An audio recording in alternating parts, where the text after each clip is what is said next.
नमस्कार दोस्तों, एक बार फिर से आप सभी का टू द पॉइंट चैनल में स्वागत है। दोस्तों, आज के इस क्लास में यूपी ट्रिपल एससी पेट एग्जाम के लिए संपूर्ण भारतीय अर्थव्यवस्था का रिवीजन करेंगे। देखिए दोस्तों, यहाँ पर आपको जितने भी टॉपिक दिख रहे हैं ये सभी टॉपिक आपके सिलेबस में दिए गए हैं और इन सभी टॉपिक को एक ही क्लास में देखेंगे, इसलिए आप लोग इस क्लास को पूरा ध्यान से देखिए दोस्तों, भारतीय अर्थव्यवस्था के अंतर्गत पहला टॉपिक योजना आयोग तथा पंचवर्षीय योजनाएं हैं और दूसरा टॉपिक मिश्रित अर्थव्यवस्था का विकास निजी एवं सार्वजनिक क्षेत्र है। तो इससे संबंधित पहले महत्वपूर्ण तथ्य को देखेंगे, उसके बाद इसी से संबंधित ऑब्जेक्टिव प्रश्न को सॉल्व करेंगे, उसके बाद अगला टॉपिक शुरू करेंगे।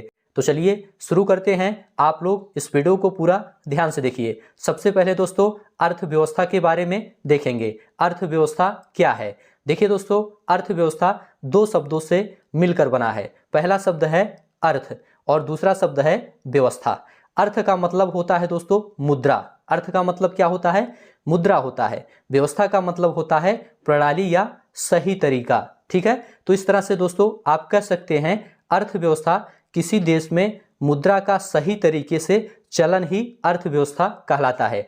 किसी देश में मुद्रा का सही तरीके से चलन ही अर्थव्यवस्था कहलाता है। इसे आप लोग ध्यान रखिएगा। ठीक है, चलिए अब आगे बढ़ते हैं। अर्थव्यवस्था के प्रकार। देखिए दोस्तों, अर्थव्यवस्था के तीन प्रकार होते हैं। पहला होता है समाजवादी अर्थव्यवस्था, दूसरा होता है पूंजीवादी अर्थव्यवस्था, तीसरा होता है मिश्रित अर्थव्यवस्था। अब दोस्तों देखिए, समाजवादी, पूंजीवादी, मिश्रित अर्थव्यवस्था कहते किसे हैं? तो जल्दी से आप लोग इसे समझ लीजिए। पहला है दोस्तों आपका समाजवादी अर्थव्यवस्था।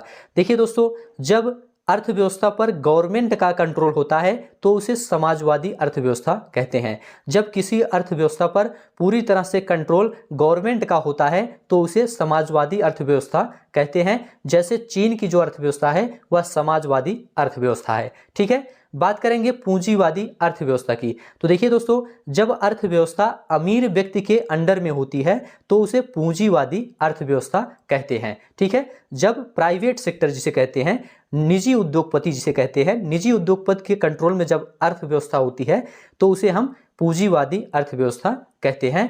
और अमेरिका की अर्थव्यवस्था दोस्तों पूंजीवादी अर्थव्यवस्था है, इसे ध्यान रखिएगा।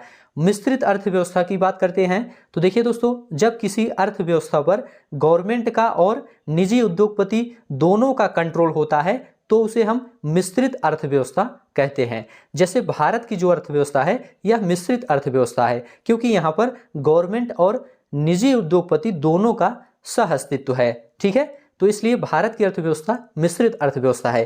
क्लियर हो गया? चलिए अब आगे बढ़ते हैं। अब भारत की अर्थव्यवस्था देखते हैं। देखिए दोस्तों, भारत की अर्थव्यवस्था मिश्रित अर्थव्यवस्था है क्योंकि यहाँ पर गवर्नमेंट प्लस निजी उद्योगपति दोनों का सह अस्तित्व है। ठीक है, तो इसे ध्यान रखिएगा। अब आगे बढ़ते हैं दोस्तों, महत्वपूर्ण तथ्य देखते हैं। भारत की अर्थव्यवस्था में दोस्तों तीन क्षेत्रों का महत्वपूर्ण योगदान है। कौन कौन? प्राथमिक क्षेत्र, द्वितीयक क्षेत्र और सेवा क्षेत्र। ये तीन क्षेत्र हैं जिनका योगदान अर्थव्यवस्था में काफी महत्वपूर्ण है। पहला है दोस्तों आपका प्राथमिक क्षेत्र, जिसे प्राइमरी सेक्टर कहते हैं। इसके अंतर्गत दोस्तों कृषि, मछली पालन, पशुपालन, जंगलों से वस्तुओं को प्राप्त करना, ये सभी चीजें प्राथमिक क्षेत्र के अंतर्गत आती हैं और इन सभी चीजों का योगदान दोस्तों अर्थव्यवस्था पर काफी ज्यादा महत्वपूर्ण है। ठीक है, चलिए दूसरा है दोस्तों आपका द्वितीयक क्षेत्र, जिसे सेकेंडरी सेक्टर कहते हैं। इसके अंतर्गत दोस्तों उद्योग निर्माण कार्य, कपड़ा उद्योग, खनिज उद्योग, ये सभी चीजें द्वितीयक क्षेत्र के अंतर्गत आते हैं और इन सभी चीजों का महत्वपूर्ण प्रभाव अर्थव्यवस्था पर पड़ता है। सेवा क्षेत्र की बात करते हैं, सर्विसेज, इसके अंतर्गत दोस्तों परिवहन, संचार, बैंक, ये सभी चीजें सेवा क्षेत्र के अंतर्गत आती हैं। इसको ध्यान रखिएगा। ठीक है, और इनका भी महत्वपूर्ण प्रभाव पड़ता है भारत की अर्थव्यवस्था पर। ठीक है, चलिए आगे बढ़ते हैं। यहाँ पर नोट लिखा गया है दोस्तों, जब भारत आजाद हुआ था तो अर्थव्यवस्था में प्राथमिक क्षेत्र का विशेष योगदान था। जब भारत आजाद हुआ था तो अर्थव्यवस्था में प्राथमिक क्षेत्र का विशेष योगदान था, परंतु आज के समय में सेवा क्षेत्र का योगदान भारत की इकोनॉमी में ज्यादा हो गया है। किस क्षेत्र का? सेवा क्षेत्र का। सेवा क्षेत्र के अंतर्गत परिवहन, संचार, बैंक, ये सभी चीजें आती हैं। ठीक है, यहां तक क्लियर हो गया? चलिए एक पूछा जाता है दोस्तों, बंद अर्थव्यवस्था किसे कहते हैं या क्लोज्ड इकोनॉमी किसे कहते हैं, यह प्रश्न पूछा जाता है। तो इसके बारे में ध्यान से आप लोग समझ लीजिए। जब कोई देश इतना सक्षम हो जाए कि उसे कोई भी चीज बाहर से ना तो आयात करना पड़े और ना ही निर्यात करना पड़े, तो उसे बंद अर्थव्यवस्था कहते हैं। ठीक है, ध्यान रखिएगा, जब कोई देश इतना सक्षम हो जाए कि उसे कोई भी चीज बाहर से ना तो आयात करना पड़े और ना ही निर्यात करना पड़े, तो उसे बंद अर्थव्यवस्था कहते हैं। या जहां पर आयात निर्यात ना करना पड़े उसे बंद अर्थव्यवस्था कहते हैं। जैसे नॉर्वे, ब्राजील, यहां पर दोस्तों आयात निर्यात बहुत कम मात्रा में होता है, इसलिए यहां बंद अर्थव्यवस्था देखी जाती है। चलिए आगे बढ़ते हैं। वैश्वीकरण अर्थव्यवस्था किसे कहते हैं, ग्लोबलाइजेशन किसे कहते हैं, यह पूछा जाता है। तो इसे भी आप लोग ध्यान से समझ लीजिए। जब घरेलू अर्थव्यवस्था मतलब डोमेस्टिक इकोनॉमी का वैश्विक अर्थव्यवस्था मतलब ग्लोबल इकोनॉमी के साथ एकीकरण हो जाता है, तो इसी को हम ग्लोबल इकोनॉमी या ग्लोबलाइजेशन कहते हैं। ठीक है, ग्लोबलाइजेशन किसे कहते हैं, जब घरेलू अर्थव्यवस्था का वैश्विक अर्थव्यवस्था के साथ एकीकरण हो जाता है तो इसे हम ग्लोबलाइजेशन कहते हैं। आगे बढ़ते हैं। जैसे यहां पर एग्जांपल दिया है, गुड्स का, सर्विसेज का, टेक्नोलॉजी का आसानी से मूवमेंट होने लगता है एक देश से दूसरे देशों में। मतलब जब ग्लोबलाइजेशन हो जाता है तो सामान का, सर्विसेज का, टेक्नोलॉजी का, इन सब का मूवमेंट आसानी से होने लगता है एक देश से दूसरे देशों में। ठीक है, इसे ध्यान रखिएगा। अब आगे बढ़ते हैं दोस्तों। अगला पॉइंट है, भारत का 1951 से 1991 तक ग्लोबलाइजेशन नहीं था और विकास दर 4% थी। ठीक है, 1951 से 1991 तक ग्लोबलाइजेशन भारत का नहीं हुआ था, विकास दर 4% थी। बाद में 1991 में दोस्तों भारत का ग्लोबलाइजेशन कर दिया गया और 1991 से 2002 तक भारत की विकास दर बढ़ गई और लगभग 5.5% तक हो गई थी। ठीक है, तो भारत की विकास दर दोस्तों 1991 से 2002 के बीच 5.5% तक बढ़ गई थी ग्लोबलाइजेशन के बाद। चलिए अब आगे बढ़ते हैं। मानव विकास सूचकांक देख लेते हैं, यहां से प्रश्न पूछा जाता है। देखिए दोस्तों, मानव विकास सूचकांक को यूएनडीपी ने बनाया है। यूएनडीपी का मतलब United Nation development programme. United Nation development programme ने मानव विकास सूचकांक को बनाया है। एसडीआई मतलब ह्यूमन डेवलपमेंट इंडेक्स को किसने बनाया है, यूएनडीपी ने बनाया है। और यह पूछा जाता है एग्जाम में कि मानव विकास सूचकांक को किसने बनाया है, तो यूएनडीपी ने बनाया है। इसका मुख्यालय दोस्तों न्यूयॉर्क में है। किसका, मानव विकास सूचकांक का मुख्यालय न्यूयॉर्क में है। पूछा जाता है मानव विकास सूचकांक का मुख्यालय कहाँ है, तो न्यूयॉर्क में है। इसे आप लोग याद रखिएगा। आगे बढ़ते हैं, इसके बारे में और देखते हैं। यह इंडेक्स दोस्तों हमें बताता है कि कोई देश कितना विकसित, विकासशील या अविकसित है, इसके बारे में हमें यह इंडेक्स बताता है। ठीक है, आगे बढ़ते हैं। यह इंडेक्स दोस्तों विभिन्न देशों द्वारा स्वास्थ्य, जीवन प्रत्याशा, शिक्षा, प्रति व्यक्ति आय में किसी देश ने कितनी उन्नति की है उस पर रैंक प्रदान करता है। कौन, एचडीआई, ह्यूमन डेवलपमेंट इंडेक्स, मानव विकास सूचकांक। यह दोस्तों स्वास्थ्य, शिक्षा और प्रति व्यक्ति आय पर रैंक प्रदान करता है। इसे आप लोग ध्यान रखिएगा। आगे बढ़ते हैं दोस्तों। अल्प विकसित देशों में गरीबी का मुख्य कारण पूछा जाता है। अल्प विकसित देशों में गरीबी का मुख्य कारण क्या है, तो देखिए दोस्तों, अल्प विकसित देशों में गरीबी का मुख्य कारण यह है कि उस देश में लोगों की आय में काफी असमानता है। किसी व्यक्ति की आय बहुत ज्यादा है तो किसी की बहुत कम है, इस वजह से वहां गरीबी बहुत पाई जाती है। तो पूछा जाता है अल्प विकसित देशों में गरीबी का मुख्य कारण क्या है, तो इसका जवाब है आय में असमानता। आय में असमानता अल्प विकसित देशों में गरीबी का मुख्य कारण है। पूछा जाता है एग्जाम में, इसे आप लोग याद रखिएगा। आगे बढ़ते हैं दोस्तों। भारत में निर्धनता का आकलन, इससे संबंधित प्रश्न एग्जाम में पूछा जाता है, तो इसे भी आप लोग ध्यान से देख लीजिए। देखिए दोस्तों, किसी परिवार द्वारा कितना उपभोग व्यय किया जा रहा है उसके आधार पर भारत में निर्धनता स्तर का आकलन किया जाता है। पूछा जाता है भारत में निर्धनता का आकलन कैसे किया जाता है, तो किसी परिवार द्वारा कितना उपभोग व्यय किया जा रहा है उसके आधार पर भारत में निर्धनता स्तर का आकलन किया जाता है। इसे ध्यान रखिएगा। आगे बढ़ते हैं। भारत देश की राष्ट्रीय आय व प्रति व्यक्ति आय की गणना सबसे पहले दादा भाई नौरोजी ने किया था। पूछा जाता है भारत देश की राष्ट्रीय आय व प्रति व्यक्ति आय की गणना सबसे पहले किसने किया था, तो दादा भाई नौरोजी ने किया था। भारत की राष्ट्रीय आय की गणना दोस्तों सीएसओ करता है, इसे आप लोग ध्यान रखिएगा। अब दोस्तों सीएसओ के बारे में देखेंगे। देखिए दोस्तों, भारत की राष्ट्रीय आय की गणना कौन करता है, ऐसा प्रश्न पूछा जाता है तो इसका जवाब है CSO करता है। CSO का फुल फॉर्म होता है दोस्तों सेंट्रल स्टैटिस्टिकल ऑर्गेनाइजेशन, हिंदी में इसे केंद्रीय सांख्यिकी संगठन कहते हैं। देखिए दोस्तों, CSO की स्थापना 1951 में हुई थी, इसे याद रखिएगा, पूछा जाता है CSO की स्थापना या केंद्रीय सांख्यिकी संगठन की स्थापना कब हुई थी, तो 1951 में हुई थी और 29 जून को केंद्रीय सांख्यिकी संगठन दिवस मनाया जाता है, इसे भी आप लोग याद रखिएगा। 29 जून को केंद्रीय सांख्यिकी संगठन दिवस मनाया जाता है। चलिए आगे बढ़ते हैं दोस्तों, योजना आयोग तथा पंचवर्षीय योजनाएं यहां से देखेंगे, ध्यान से आप लोग वीडियो देखते हुए चलिए। योजना आयोग दोस्तों 15 मार्च 1950 को योजना आयोग का गठन हुआ था। पूछा जाता है योजना आयोग की स्थापना कब हुआ था, तो 15 मार्च 1950 को हुआ था, इसको याद रखिएगा। भारत के प्रधानमंत्री इसके अध्यक्ष होते थे, इसे भी आप लोग याद रखिएगा। भारत सरकार किस तरह काम करे उसके लिए प्लानिंग कमीशन बनाया गया था और एक सलाहकारी निकाय था जिसका संविधान में कहीं उल्लेख नहीं है, तो योजना आयोग का संविधान में कहीं उल्लेख नहीं है, इसे भी आप लोग याद रखिएगा। योजना आयोग ने भारत के विकास के लिए कई पंचवर्षीय योजनाएं बनाई। सबसे पहले पंचवर्षीय योजना 1 अप्रैल 1951 से प्रारंभ हुई थी, इसे याद रखिएगा। 1 अप्रैल 1951 से पहली पंचवर्षीय योजना प्रारंभ हुई थी। चलिए आगे बढ़ते हैं, यहां से दोस्तों पंचवर्षीय योजनाएं देखेंगे। देखिए दोस्तों, प्रथम पंचवर्षीय योजना 1 अप्रैल 1951 से 31 मार्च 1956 तक चली थी। इसके अध्यक्ष पंडित जवाहरलाल नेहरू थे।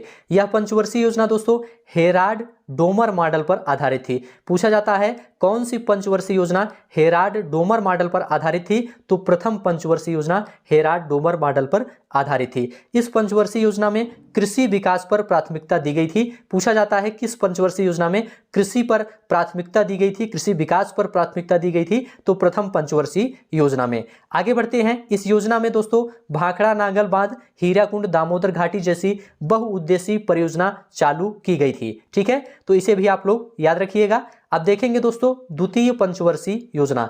देखिए दोस्तों 1 अप्रैल 1956 से 31 मार्च 1961 तक चली थी द्वितीय पंचवर्षीय योजना और इसके अध्यक्ष जवाहरलाल नेहरू थे। यह पंचवर्षीय योजना दोस्तों PC महालनोबिस मॉडल पर आधारित थी। पूछा जाता है कौन सी पंचवर्षीय योजना PC महालनोबिस मॉडल पर आधारित थी, तो द्वितीय पंचवर्षीय योजना PC महालनोबिस मॉडल पर आधारित थी। इस पंचवर्षीय योजना में दोस्तों औद्योगिक विकास को प्राथमिकता दी गई थी। पूछा जाता है किस पंचवर्षीय योजना में औद्योगिक विकास को प्राथमिकता दी गई थी, तो द्वितीय पंचवर्षीय योजना में औद्योगिक विकास को प्राथमिकता दी गई थी। आगे बढ़ते हैं दोस्तों, अगला पॉइंट देखेंगे। इस योजना में दोस्तों राउरकेला, भिलाई, दुर्गापुर इस्पात संयंत्र की स्थापना, भारत सहायता क्लब की स्थापना की गई थी। याद रखिएगा, पूछा जाता है भारत सहायता क्लब की स्थापना किस पंचवर्षीय योजना में की गई थी, तो द्वितीय पंचवर्षीय योजना में की गई थी। और यह भी ध्यान रखिएगा राउरकेला, भिलाई, दुर्गापुर इस्पात संयंत्र इसकी स्थापना द्वितीय पंचवर्षीय योजना के दौरान की गई थी। अब दोस्तों तृतीय पंचवर्षीय योजना देखेंगे। देखिए दोस्तों तृतीय पंचवर्षीय योजना 1 अप्रैल 1961 से 31 मार्च 1966 तक चली थी। इसके अध्यक्ष जवाहरलाल नेहरू थे। आत्मनिर्भरता, कृषि एवं उद्योगों पर सर्वाधिक बल दिया गया और सबसे ज्यादा कृषि पर जोर दिया गया। ठीक है, यहाँ पर दोस्तों नोट लिखा है हरित क्रांति की शुरुआत हुई थी। पूछा जाता है हरित क्रांति की शुरुआत किस पंचवर्षीय योजना में हुई थी, तो याद रखिएगा तृतीय पंचवर्षीय योजना में हुई थी हरित क्रांति की शुरुआत। आगे बढ़ते हैं, 1962 में दोस्तों भारत चीन युद्ध और 1965 में भारत पाक युद्ध तथा 1966 में सूखा पड़ने के कारण तृतीय पंचवर्षीय योजना असफल हो गई थी। सफल नहीं हुई थी, तृतीय पंचवर्षीय योजना असफल हो गई थी। चलिए आगे बढ़ते हैं, तृतीय पंचवर्षीय योजना के असफल होने के बाद पंचवर्षीय योजना रोक दी गई थी और 1966 से 1969 तक 3 वर्षों के लिए वार्षिक योजनाएं चलाई गई। इस समय को योजना अवकाश भी कहा जाता है। तो याद रखिएगा 1966 से 1969 तक का जो समय है वह योजना अवकाश के नाम से जाना जाता है। आगे बढ़ते हैं, चौथी पंचवर्षीय योजना देखेंगे दोस्तों। 1 अप्रैल 1969 से 31 मार्च 1973 तक चौथी पंचवर्षीय योजना चली थी। इसके अध्यक्ष इंदिरा गांधी थी। इस योजना में स्थिरता के साथ आत्मनिर्भरता पर बल दिया गया तथा कृषि और सिंचाई को भी महत्व दिया गया। चलिए आगे बढ़ते हैं, चौथी पंचवर्षीय योजना में भारत की कृषि वृद्धि दर सर्वाधिक रही, इसे आप लोग याद रखिएगा। आगे बढ़ते हैं, 5वीं पंचवर्षीय योजना देखते हैं देखिए दोस्तों, पांचवी पंचवर्षीय योजना 1 अप्रैल 1974 से 31 मार्च 1978 तक चली। गरीबी उन्मूलन तथा आत्मनिर्भरता पर बल दिया गया। गरीबी हटाओ का नारा इसी पंचवर्षीय योजना में दिया गया था। प्रश्न पूछा जाता है, गरीबी हटाओ का नारा किस पंचवर्षीय योजना में दिया गया था? तो इसका जवाब है पांचवी पंचवर्षीय योजना में गरीबी हटाओ का नारा दिया गया था। यह पंचवर्षीय योजना दोस्तों केवल 4 वर्ष तक चली थी। पूछा जाता है कौन सी पंचवर्षीय योजना केवल 4 वर्ष तक चली थी? तो पांचवी पंचवर्षीय योजना केवल 4 वर्ष तक चली थी। इस योजना में दोस्तों पहली बार गरीबी और बेरोजगारी पर ध्यान दिया गया था। आगे बढ़ते हैं, छठी पंचवर्षीय योजना देखेंगे। देखिए दोस्तों, छठी पंचवर्षीय योजना 1 अप्रैल 1980 से 31 मार्च 1985 तक चली। इस योजना में दोस्तों गरीबी निवारण, आर्थिक विकास और आधुनिकीकरण एवं आत्मनिर्भरता मुख्य उद्देश्य था। किसमें? छठी पंचवर्षीय योजना में। इस योजना में दोस्तों ग्रामीण बेरोजगार, गरीबी निवारण से संबंधित कई योजना चालू की गई और यहाँ पर दोस्तों देखिए ट्राइसेम, IRDP, NREP कार्यक्रम भी चलाए गए गरीबी दूर करने के लिए। किस पंचवर्षीय योजना में? छठी पंचवर्षीय योजना में। ठीक है, इसे याद रखिएगा। आगे बढ़ते हैं दोस्तों, सातवीं पंचवर्षीय योजना देखेंगे। देखिए दोस्तों, इसे वस्तु मजदूरी मॉडल भी कहते हैं। यह योजना 1 अप्रैल 1985 से 31 मार्च 1990 तक चली थी। इसके अध्यक्ष राजीव गांधी थे। रोजगार, शिक्षा और जन स्वास्थ्य पर बल दिया गया था। भोजन, काम और उत्पादन का नारा इस योजना में दिया गया था। तो इसे भी आप लोग ध्यान रखिएगा।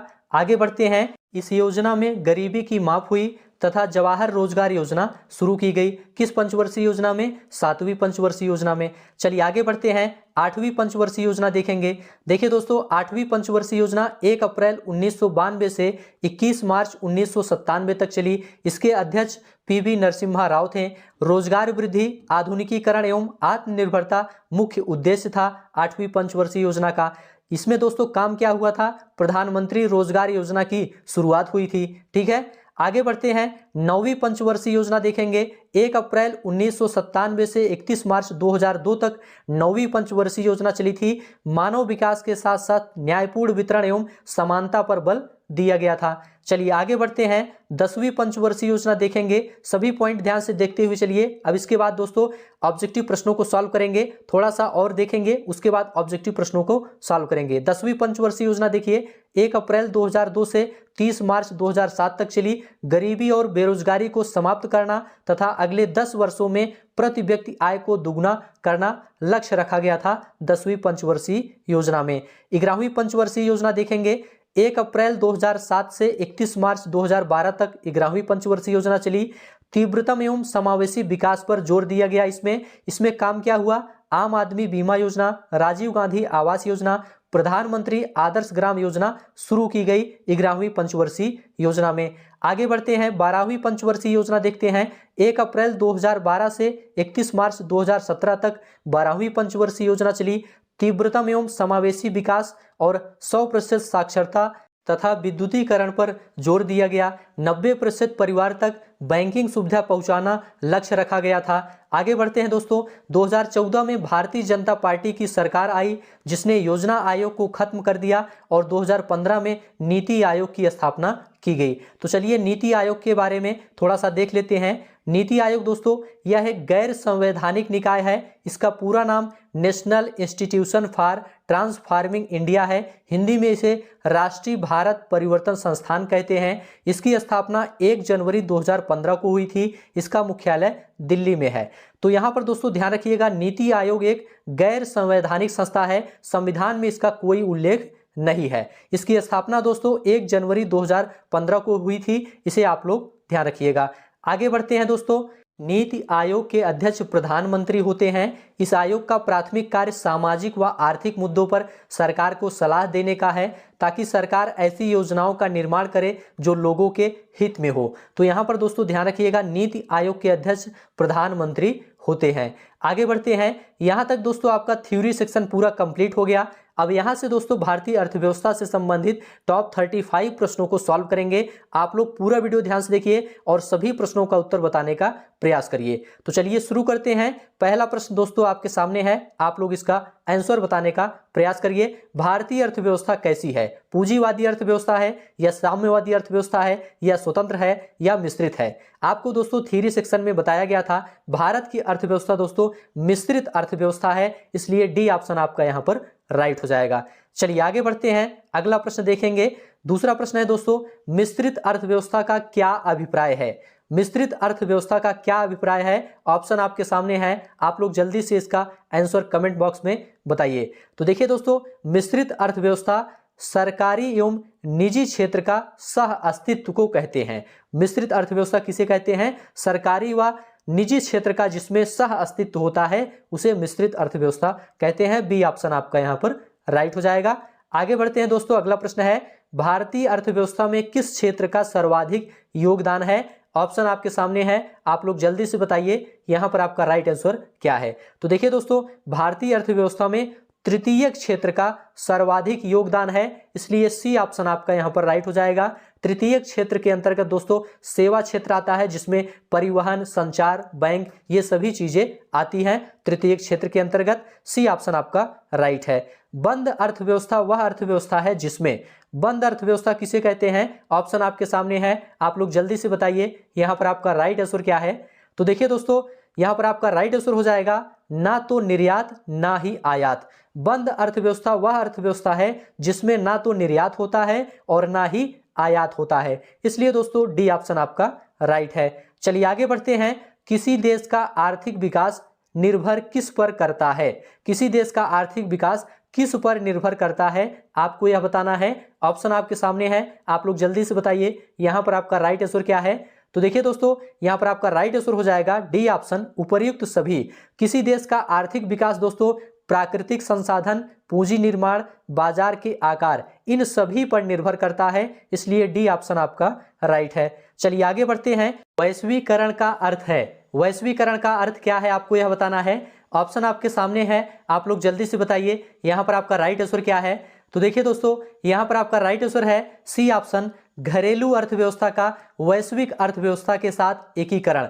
जब दोस्तों घरेलू अर्थव्यवस्था का वैश्विक अर्थव्यवस्था के साथ एकीकरण हो जाता है तो उसे वैश्वीकरण या ग्लोबलाइजेशन कहते हैं। यहां पर आपका सी ऑप्शन राइट है। आगे बढ़ते हैं दोस्तों, अल्प विकसित देशों में गरीबी का मुख्य कारण क्या है, आपको यह बताना है। स्वैच्छिक निष्क्रियता, आय में असमानता, सांस्कृतिक गतिविधियों का अभाव, लोगों में बुद्धि का अभाव। यहां पर आपका राइट आंसर क्या है, आप लोग जल्दी से कमेंट करके बताइए। तो देखिए दोस्तों, यहां पर आपको बताया गया था अल्प विकसित देशों में गरीबी का मुख्य कारण आय में असमानता है, इसलिए बी ऑप्शन आपका राइट है। चलिए आगे बढ़ते हैं, अगला प्रश्न है दोस्तों, भारत में निर्धनता के स्तर का आकलन किया जाता है, कैसे किया जाता है आपको यह बताना है। मोस्ट इंपोर्टेंट प्रश्न है यह प्रश्न दोस्तों, कई एग्जाम में पूछा जा चुका है। आप लोग बताइए यहां पर आपका राइट आंसर क्या है। तो देखिए दोस्तों, यहां पर आपका राइट आंसर है सी ऑप्शन, परिवार के उपभोग व्यय के आधार पर भारत में निर्धनता के स्तर का आकलन किया जाता है, इसलिए सी ऑप्शन आपका यहां पर राइट है। आगे बढ़ते हैं दोस्तों, अगला प्रश्न है, निम्नलिखित में से कौन सा कार्यक्रम ग्रामीण भारत में गरीबी दूर करने हेतु था? ऑप्शन आपके सामने है, आप लोग जल्दी से बताइए यहां पर आपका राइट आंसर क्या है।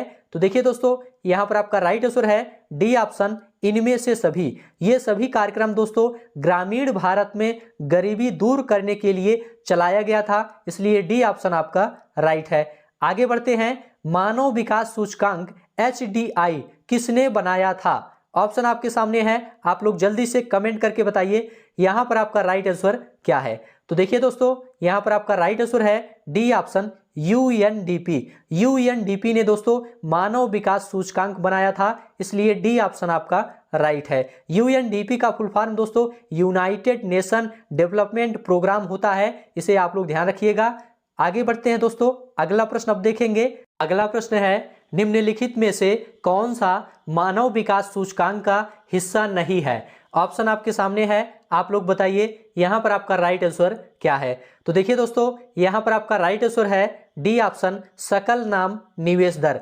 यह दोस्तों मानव विकास सूचकांक का हिस्सा नहीं है, इसलिए डी ऑप्शन आपका राइट है। देखिए दोस्तों, मानव विकास सूचकांक का हिस्सा स्वास्थ्य एवं पोषण, प्रति व्यक्ति आय, जन्म के समय, जीवन प्रत्याशा है। और इस पर दोस्तों मानव विकास सूचकांक रैंक भी प्रदान करता है कि कोई देश इस पर कितनी उन्नति की है, इन क्षेत्रों में कितनी उन्नति की है, इस पर मानव विकास सूचकांक रैंक प्रदान करता है। इसे आप लोग ध्यान रखिएगा। आगे बढ़ते हैं। भारत की राष्ट्रीय आय का प्रमुख स्रोत है। ऑप्शन आपके सामने है कृषि क्षेत्र, सेवा क्षेत्र, उद्योग क्षेत्र, व्यापार क्षेत्र। यहां पर आपका राइट आंसर क्या है, आप लोग जल्दी से कमेंट करके बताइए। तो देखिए दोस्तों, यहां पर आपका राइट आंसर है बी ऑप्शन, सेवा क्षेत्र। भारत की राष्ट्रीय आय का प्रमुख स्रोत दोस्तों सेवा क्षेत्र है। इसके अंतर्गत परिवहन, संचार, बैंक, ये सभी चीजें आती हैं। बी ऑप्शन आपका राइट है। आगे बढ़ते हैं। भारत में राष्ट्रीय आय की गणना किसके द्वारा की जाती है? मोस्ट इंपोर्टेंट प्रश्न है। यहां पर आपका राइट आंसर क्या है, आप लोग जल्दी से कमेंट करके बताइए। तो देखिए दोस्तों, यहां पर आपका राइट आंसर है सी ऑप्शन, केंद्रीय सांख्यिकी संगठन द्वारा राष्ट्रीय आय की गणना की जाती है। भारत में राष्ट्रीय आय की गणना केंद्रीय सांख्यिकी संगठन द्वारा की जाती है। सी ऑप्शन आपका यहां पर राइट है। इसकी स्थापना दोस्तों 1951 में की गई थी, इसे भी आप लोग याद रखिएगा। केंद्रीय सांख्यिकी संगठन की स्थापना 1951 में की गई थी। आगे बढ़ते हैं। अगला प्रश्न है, भारत में सर्वप्रथम राष्ट्रीय आय का आकलन किसने किया था? मोस्ट इंपोर्टेंट प्रश्न है। यहां पर आपका राइट आंसर क्या है, आप लोग जल्दी से कमेंट करके बताइए। तो देखिए दोस्तों, यहां पर आपका राइट आंसर है ए ऑप्शन, दादा भाई नौरोजी ने। भारत में सर्वप्रथम राष्ट्रीय आय का आकलन दादा भाई नौरोजी ने किया था, इसलिए ए ऑप्शन आपका राइट है। आगे बढ़ते हैं। भारत में योजना आयोग का गठन कब किया गया था? इंपॉर्टेंट प्रश्न है। यहां पर आपका राइट आंसर क्या है, आप लोग बताइए। तो देखिए दोस्तों, यहां पर आपका राइट आंसर है ए ऑप्शन, 15 मार्च 1950। भारत में योजना आयोग का गठन 15 मार्च 1950 को किया गया था, इसलिए ए ऑप्शन राइट है। आगे बढ़ते हैं। निम्नलिखित में से कौन सा एक संविधानेतर संस्था है? ऑप्शन आपके सामने है, आप लोग जल्दी से बताइए। यहां पर आपका राइट आंसर क्या है? तो देखिए दोस्तों, यहां पर आपका राइट आंसर है डी ऑप्शन, नीति आयोग। नीति आयोग दोस्तों एक संविधानेतर संस्था है, इसलिए डी ऑप्शन आपका राइट है। संविधानेतर संस्था का मतलब क्या होता है? देखिए दोस्तों, संविधानेतर संस्था का मतलब होता है जिसका संविधान में कोई उल्लेख नहीं है, ठीक है, जो संविधान में सम्मिलित नहीं है। इसलिए दोस्तों डी ऑप्शन आपका यहां पर राइट है, नीति आयोग। आगे बढ़ते हैं। अगला प्रश्न है, भारत सरकार ने नीति आयोग की स्थापना किसके स्थान पर की है? ऑप्शन है मानवाधिकार आयोग, वित्त आयोग, योजना आयोग, विधि आयोग। यहां पर आपका राइट आंसर क्या है, आप लोग कमेंट करके बताइए। तो देखिए दोस्तों, यहां पर आपका राइट आंसर है सी ऑप्शन, योजना आयोग। भारत सरकार ने नीति आयोग की स्थापना दोस्तों योजना आयोग के स्थान पर की है, इसलिए सी ऑप्शन आपका राइट है। आगे बढ़ते हैं दोस्तों। अगला प्रश्न है, नीति आयोग की स्थापना कब हुई थी? ऑप्शन आपके सामने है, आप लोग बताइए। यहां पर आपका राइट आंसर क्या है? तो देखिए दोस्तों, यहां पर आपका राइट आंसर है ए ऑप्शन, 1 जनवरी 2015। नीति आयोग की स्थापना 1 जनवरी 2015 को हुई थी, इसलिए ए ऑप्शन आपका राइट है। आगे बढ़ते हैं। अगला प्रश्न है, नीति आयोग का अध्यक्ष कौन होता है? ऑप्शन आपके सामने है, आप लोग बताइए। यहां पर आपका राइट आंसर क्या है? तो देखिए दोस्तों, यहां पर आपका राइट आंसर है सी ऑप्शन, भारत का प्रधानमंत्री नीति आयोग का अध्यक्ष होता है, इसलिए सी ऑप्शन आपका राइट है। आगे बढ़ते हैं दोस्तों। अगला प्रश्न है, योजना आयोग द्वारा अब तक कितनी पंचवर्षीय योजनाएं बनाई जा चुकी हैं? ऑप्शन आपके सामने है, आप लोग बताइए। यहां पर आपका राइट आंसर क्या है? तो देखिए दोस्तों, यहां पर आपका राइट आंसर है सी ऑप्शन, 12। योजना आयोग द्वारा अब तक 12 पंचवर्षीय योजनाएं बनाई जा चुकी हैं, इसलिए सी ऑप्शन आपका राइट है। आगे बढ़ते हैं। प्रथम पंचवर्षीय योजना में किस क्षेत्र को प्रमुखता दी गई थी? ऑप्शन आपके सामने है, औद्योगिक क्षेत्र को, कृषि क्षेत्र को, सेवा क्षेत्र को या निर्यात क्षेत्र को। यहां पर आपका राइट आंसर क्या है? तो देखिए दोस्तों, यहां पर आपका राइट आंसर है बी ऑप्शन, कृषि क्षेत्र को। प्रथम पंचवर्षीय योजना में कृषि क्षेत्र को प्रमुखता दी गई थी, इसलिए बी ऑप्शन आपका राइट है। आगे बढ़ते हैं दोस्तों। प्रथम पंचवर्षीय योजना विकास के किस मॉडल पर आधारित था? ऑप्शन आपके सामने है, आप लोग जल्दी से कमेंट करके इसका आंसर बताइए। तो देखिए दोस्तों, यहाँ पर आपका राइट आंसर है A option, Herald Domar model. प्रथम पंचवर्षीय योजना दोस्तों विकास के हेराल्ड डोमर मॉडल पर आधारित था, इसलिए ए ऑप्शन आपका राइट है। अगला प्रश्न है दोस्तों, द्वितीय पंचवर्षीय योजना का प्रारूप किसने तैयार किया था? ऑप्शन आपके सामने है, आप लोग बताइए यहाँ पर आपका राइट आंसर क्या है। तो देखिए दोस्तों, यहाँ पर आपका राइट आंसर है सी ऑप्शन, पीसी महालनोबिस। द्वितीय पंचवर्षीय योजना का प्रारूप दोस्तों पीसी महालनोबिस ने तैयार किया था। सी ऑप्शन आपका राइट है। आगे बढ़ते हैं, उद्योगों के विकास तथा औद्योगिकरण की रणनीति किस योजना का अंग थी? ऑप्शन आपके सामने है, आप लोग बताइए यहाँ पर आपका राइट आंसर क्या है। तो देखिए दोस्तों, यहाँ पर आपका राइट आंसर है ए ऑप्शन, द्वितीय पंचवर्षीय योजना। उद्योगों के विकास और औद्योगिकरण की रणनीति दोस्तों द्वितीय पंचवर्षीय योजना का अंग थी, इसलिए ए ऑप्शन आपका राइट है। आगे बढ़ते हैं, अगला प्रश्न है, दूसरी पंचवर्षीय योजना ने किसको प्राथमिकता दी थी? ऑप्शन आपके सामने है, कृषि, सेवाएं, भारी उद्योग, विदेशी व्यापार। यहाँ पर आपका राइट आंसर क्या है, आप लोग जल्दी से कमेंट करके बताइए। तो देखिए दोस्तों, यहाँ पर आपका राइट आंसर है सी ऑप्शन, भारी उद्योग। दूसरी पंचवर्षीय योजना भारी उद्योग को प्राथमिकता दी थी, इसलिए सी ऑप्शन आपका राइट है। आगे बढ़ते हैं दोस्तों, अगला प्रश्न है, द्वितीय पंचवर्षीय योजना अवधि में स्थापित 3 लौह इस्पात संयंत्रों में कौन शामिल नहीं था? ऑप्शन आपके सामने है, आप लोग बताइए यहाँ पर आपका राइट आंसर क्या है। तो देखिए दोस्तों, यहाँ पर आपका राइट आंसर है बी ऑप्शन, बोकारो। बोकारो दोस्तों द्वितीय पंचवर्षीय योजना में स्थापित 3 लौह इस्पात संयंत्रों में शामिल नहीं था, इसलिए बी ऑप्शन आपका राइट है। आगे बढ़ते हैं, भारत सहायता क्लब की स्थापना किस पंचवर्षीय योजना अवधि के दौरान की गई थी? ऑप्शन आपके सामने है, आप लोग बताइए यहाँ पर आपका राइट आंसर क्या है। तो देखिए दोस्तों, यहाँ पर आपका राइट आंसर है ए ऑप्शन, द्वितीय पंचवर्षीय योजना के दौरान भारत सहायता क्लब की स्थापना की गई थी, इसलिए ए ऑप्शन आपका राइट है। आगे बढ़ते हैं दोस्तों, अगला प्रश्न है, किस पंचवर्षीय योजना अवधि के दौरान सरकार ने वह कृषि नीति अपनाई जिसने हरित क्रांति को जन्म दिया? ऑप्शन आपके सामने है, आप लोग बताइए यहाँ पर आपका राइट आंसर क्या है। तो देखिए दोस्तों, यहाँ पर आपका राइट आंसर है बी ऑप्शन, तृतीय पंचवर्षीय योजना। देखिए दोस्तों, तृतीय पंचवर्षीय योजना के दौरान सरकार ने वह कृषि नीति बनाई जिसमें हरित क्रांति को जन्म दिया। तो यहाँ पर आपका बी ऑप्शन बिल्कुल राइट हो जाएगा। आगे बढ़ते हैं, गरीबी हटाओ का नारा कौन सी योजना में शामिल किया गया था? ऑप्शन आपके सामने है, आप लोग बताइए यहाँ पर आपका राइट आंसर क्या है। तो देखिए दोस्तों, यहाँ पर आपका राइट आंसर है सी ऑप्शन, 5वीं पंचवर्षीय योजना। गरीबी हटाओ का नारा दोस्तों 5वीं पंचवर्षीय योजना में दिया गया था, इसलिए सी ऑप्शन आपका राइट है। सभी प्रश्न आप लोग ध्यान से देखते हुए चलिए और सभी प्रश्नों का उत्तर बताने का प्रयास करिए। कौन सी पंचवर्षीय योजना केवल 4 वर्ष की थी? ऑप्शन आपके सामने है, आप लोग बताइए यहाँ पर आपका राइट आंसर क्या है।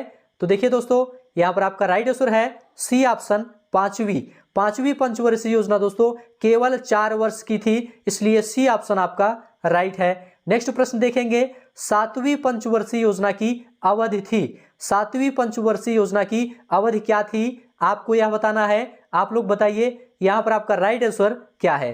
तो देखिए दोस्तों, यहाँ पर आपका राइट आंसर है सी ऑप्शन, 1985 से 1990 तक 7वीं पंचवर्षीय योजना की अवधि थी, इसलिए सी ऑप्शन आपका राइट है। आगे बढ़ते हैं, 8वीं पंचवर्षीय योजना की अवधि थी। 8वीं पंचवर्षीय योजना की अवधि क्या थी, आपको यह बताना है। यहाँ पर आपका राइट आंसर क्या है। तो देखिए दोस्तों, यहाँ पर आपका राइट आंसर है डी ऑप्शन, 1992 से 1997 तक 8वीं पंचवर्षीय योजना की अवधि थी, इसलिए डी ऑप्शन राइट है। नेक्स्ट प्रश्न है, भारत में योजना अवकाश की अवधि थी। भारत में योजना अवकाश की अवधि क्या थी, आपको यह बताना है। आप लोग बताइए यहाँ पर आपका राइट आंसर क्या है। तो देखिए दोस्तों, यहाँ पर आपका राइट आंसर है बी ऑप्शन, 1966 से 1969 का जो समय है वह योजना अवकाश के नाम से जाना जाता है। तो यहाँ पर आपका बी ऑप्शन राइट हो जाएगा। ठीक है, चलिए आगे बढ़ते हैं।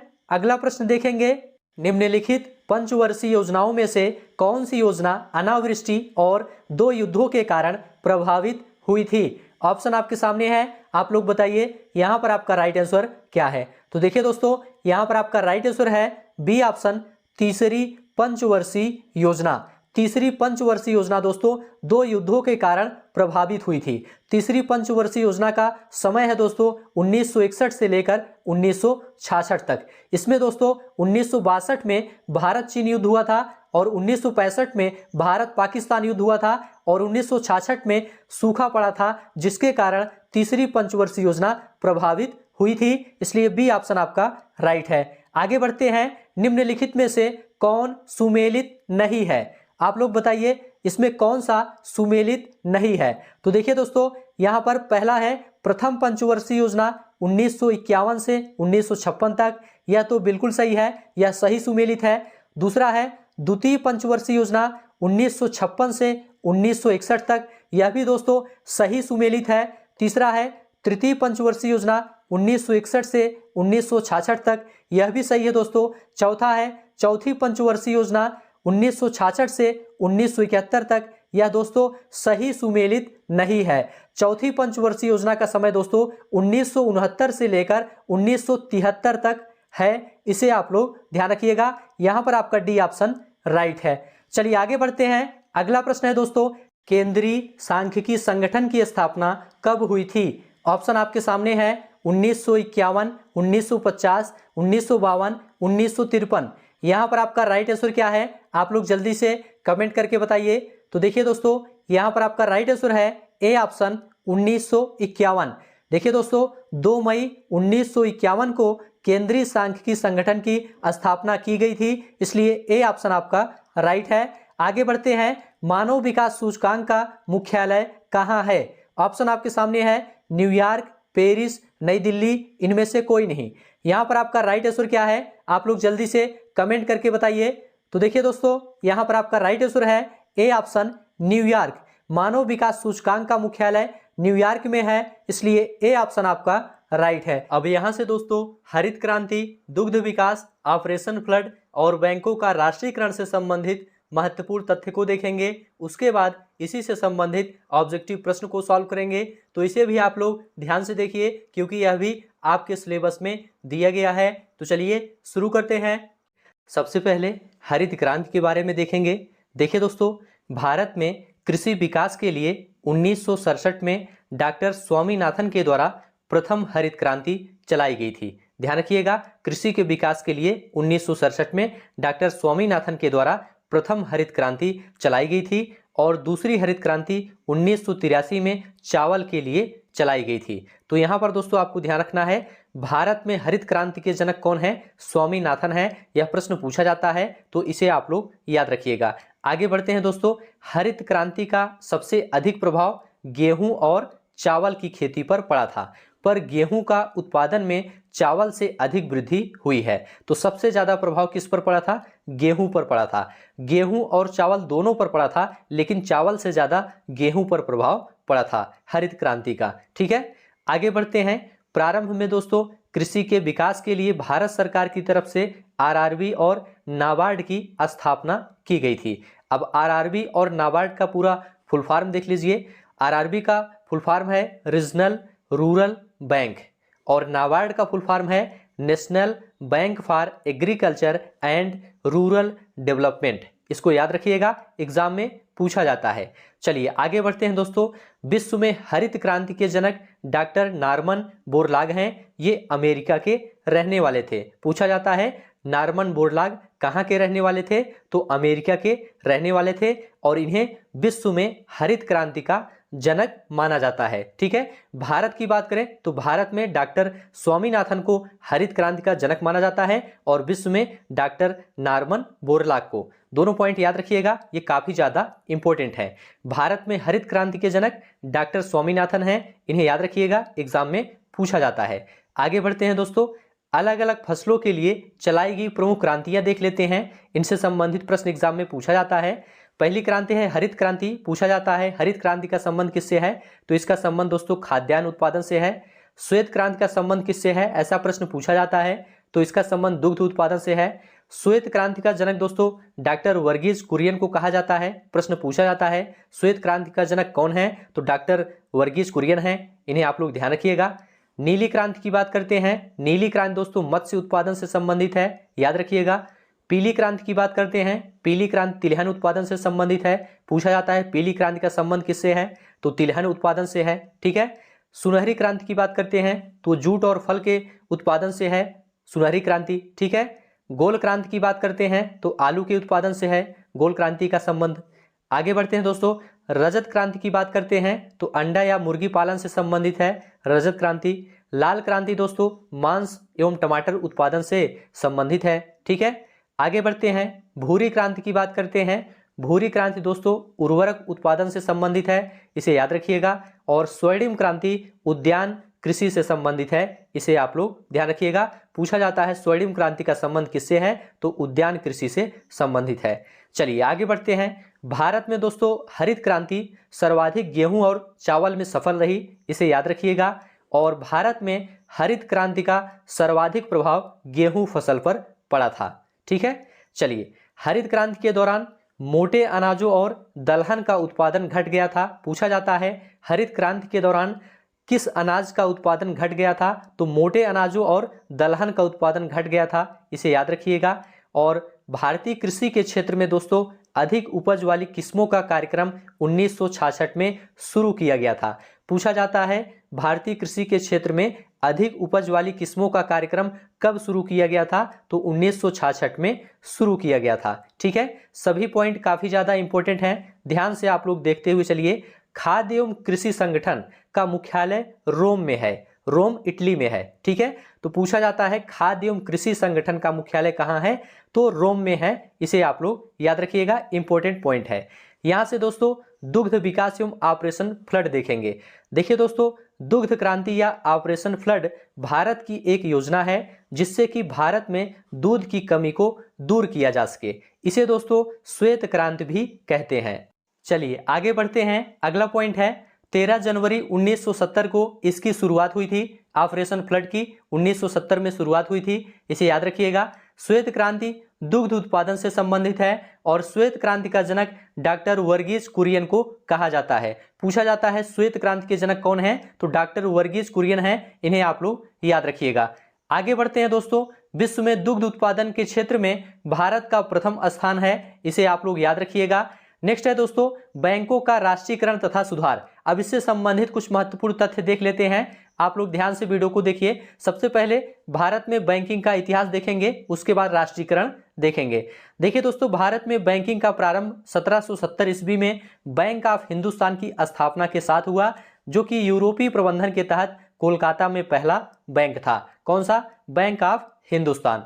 आगे बढ़ते हैं। इसके बाद दोस्तों 1786 ईस्वी में जनरल बैंक ऑफ इंडिया की स्थापना हुई और इसके बाद 1806 में पहला प्रेसिडेंसी बैंक ऑफ कलकत्ता स्थापित हुआ। इसका नाम 1808 में बैंक ऑफ बंगाल हो गया।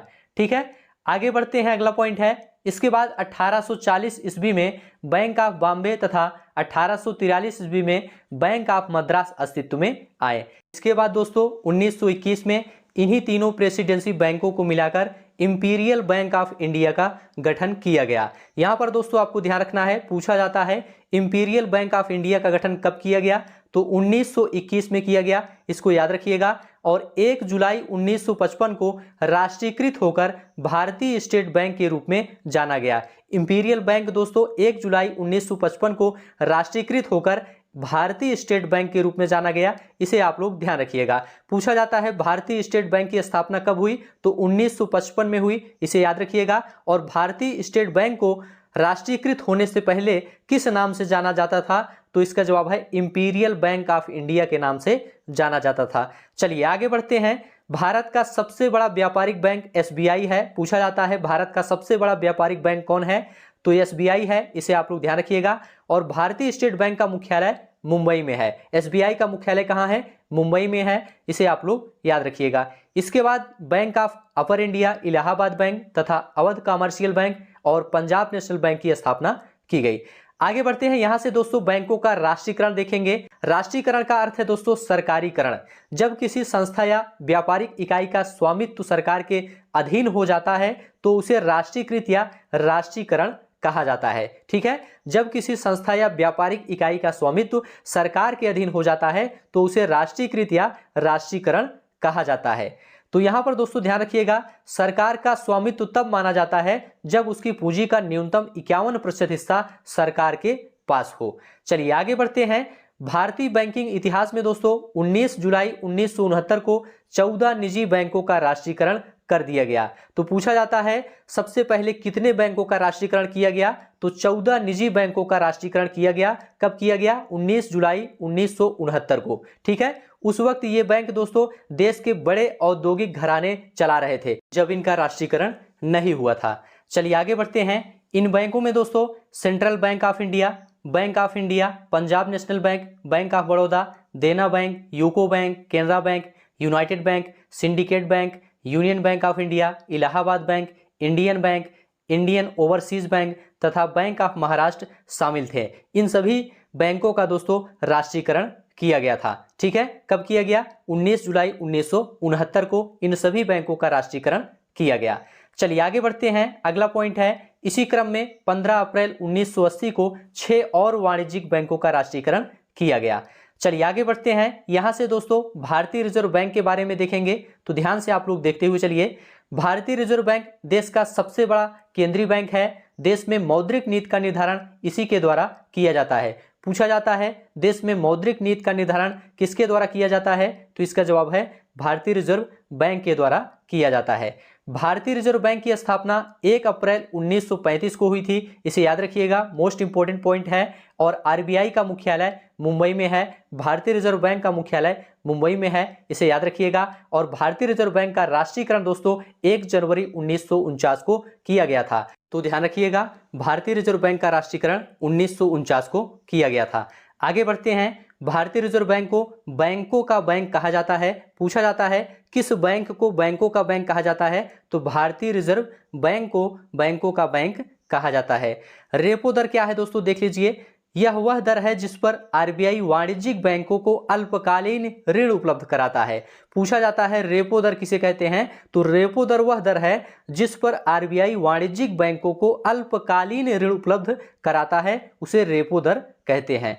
रिवर्स रेपो दर किसे कहते हैं? यह वह दर है जिस पर आरबीआई वाणिज्यिक बैंकों की आरबीआई में जमाओं पर ब्याज देता है, उसे रिवर्स रेपो दर कहते हैं। ठीक है, आगे बढ़ते हैं। बैंक दर क्या होता है, देख लीजिए। वह दर जिस पर आरबीआई वाणिज्यिक बैंकों को दीर्घकालीन ऋण देता है, बैंक दर कहलाता है। चलिए अब यहां से दोस्तों भारतीय औद्योगिक विकास बैंक आईडीबीआई के बारे में देखेंगे। आईडीबीआई का पूरा नाम है दोस्तों industrial development bank of India है। इसकी स्थापना जुलाई 1964 में की गई थी। पूछा जाता है आईडीबीआई की स्थापना कब की गई थी, तो इसकी स्थापना 1964 में की गई थी। भारतीय औद्योगिक विकास बैंक की स्थापना 1964 में की गई थी।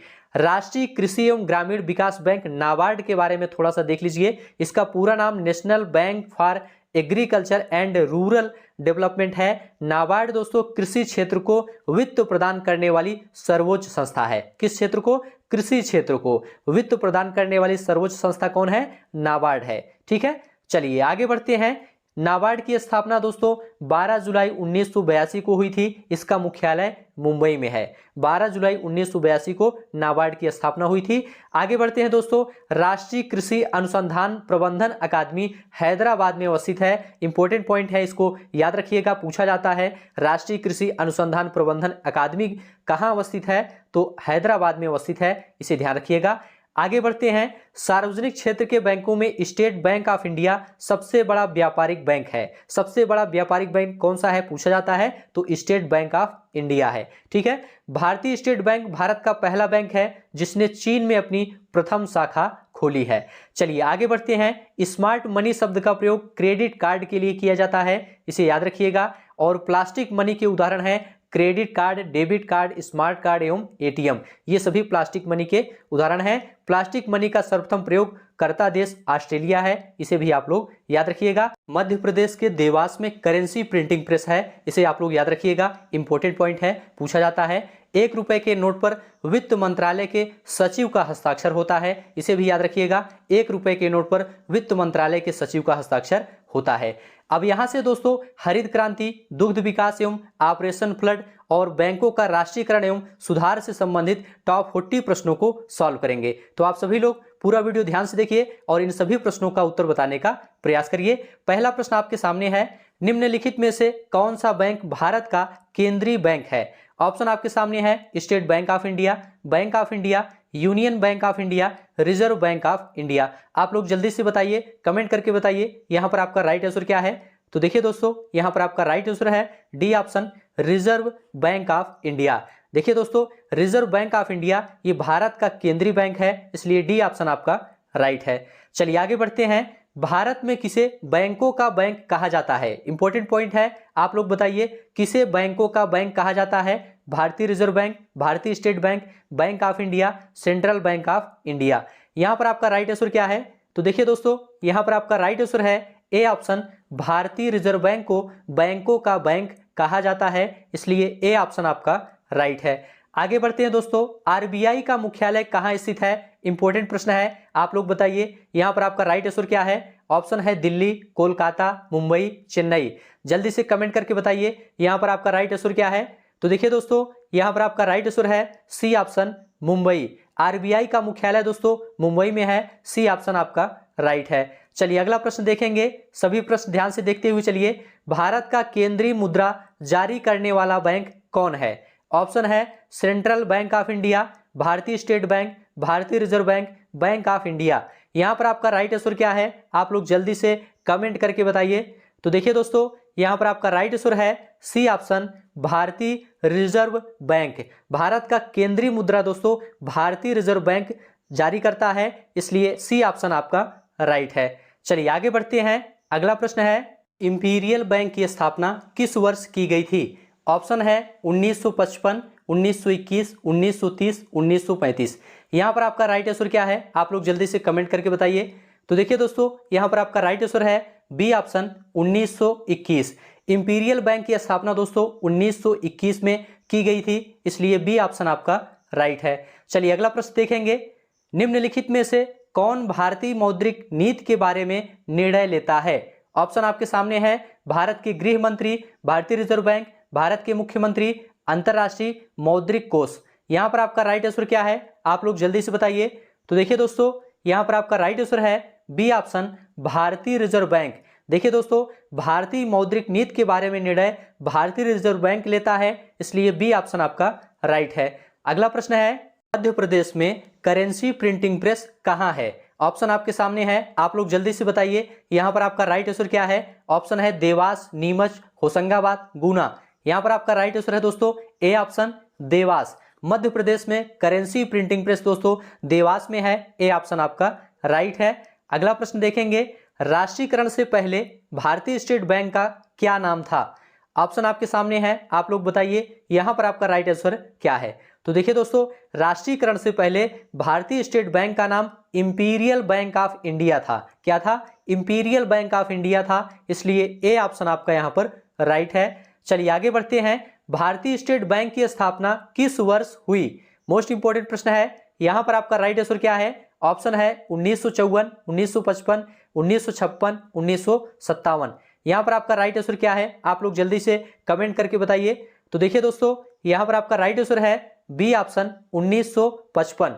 भारतीय स्टेट बैंक की स्थापना दोस्तों 1955 में की गई थी, बी ऑप्शन आपका राइट है। अगला प्रश्न है, भारत का सबसे बड़ा व्यापारिक बैंक कौन है? ऑप्शन आपके सामने है, नाबार्ड, एसबीआई, आईसीआईसीआई, यूबीआई।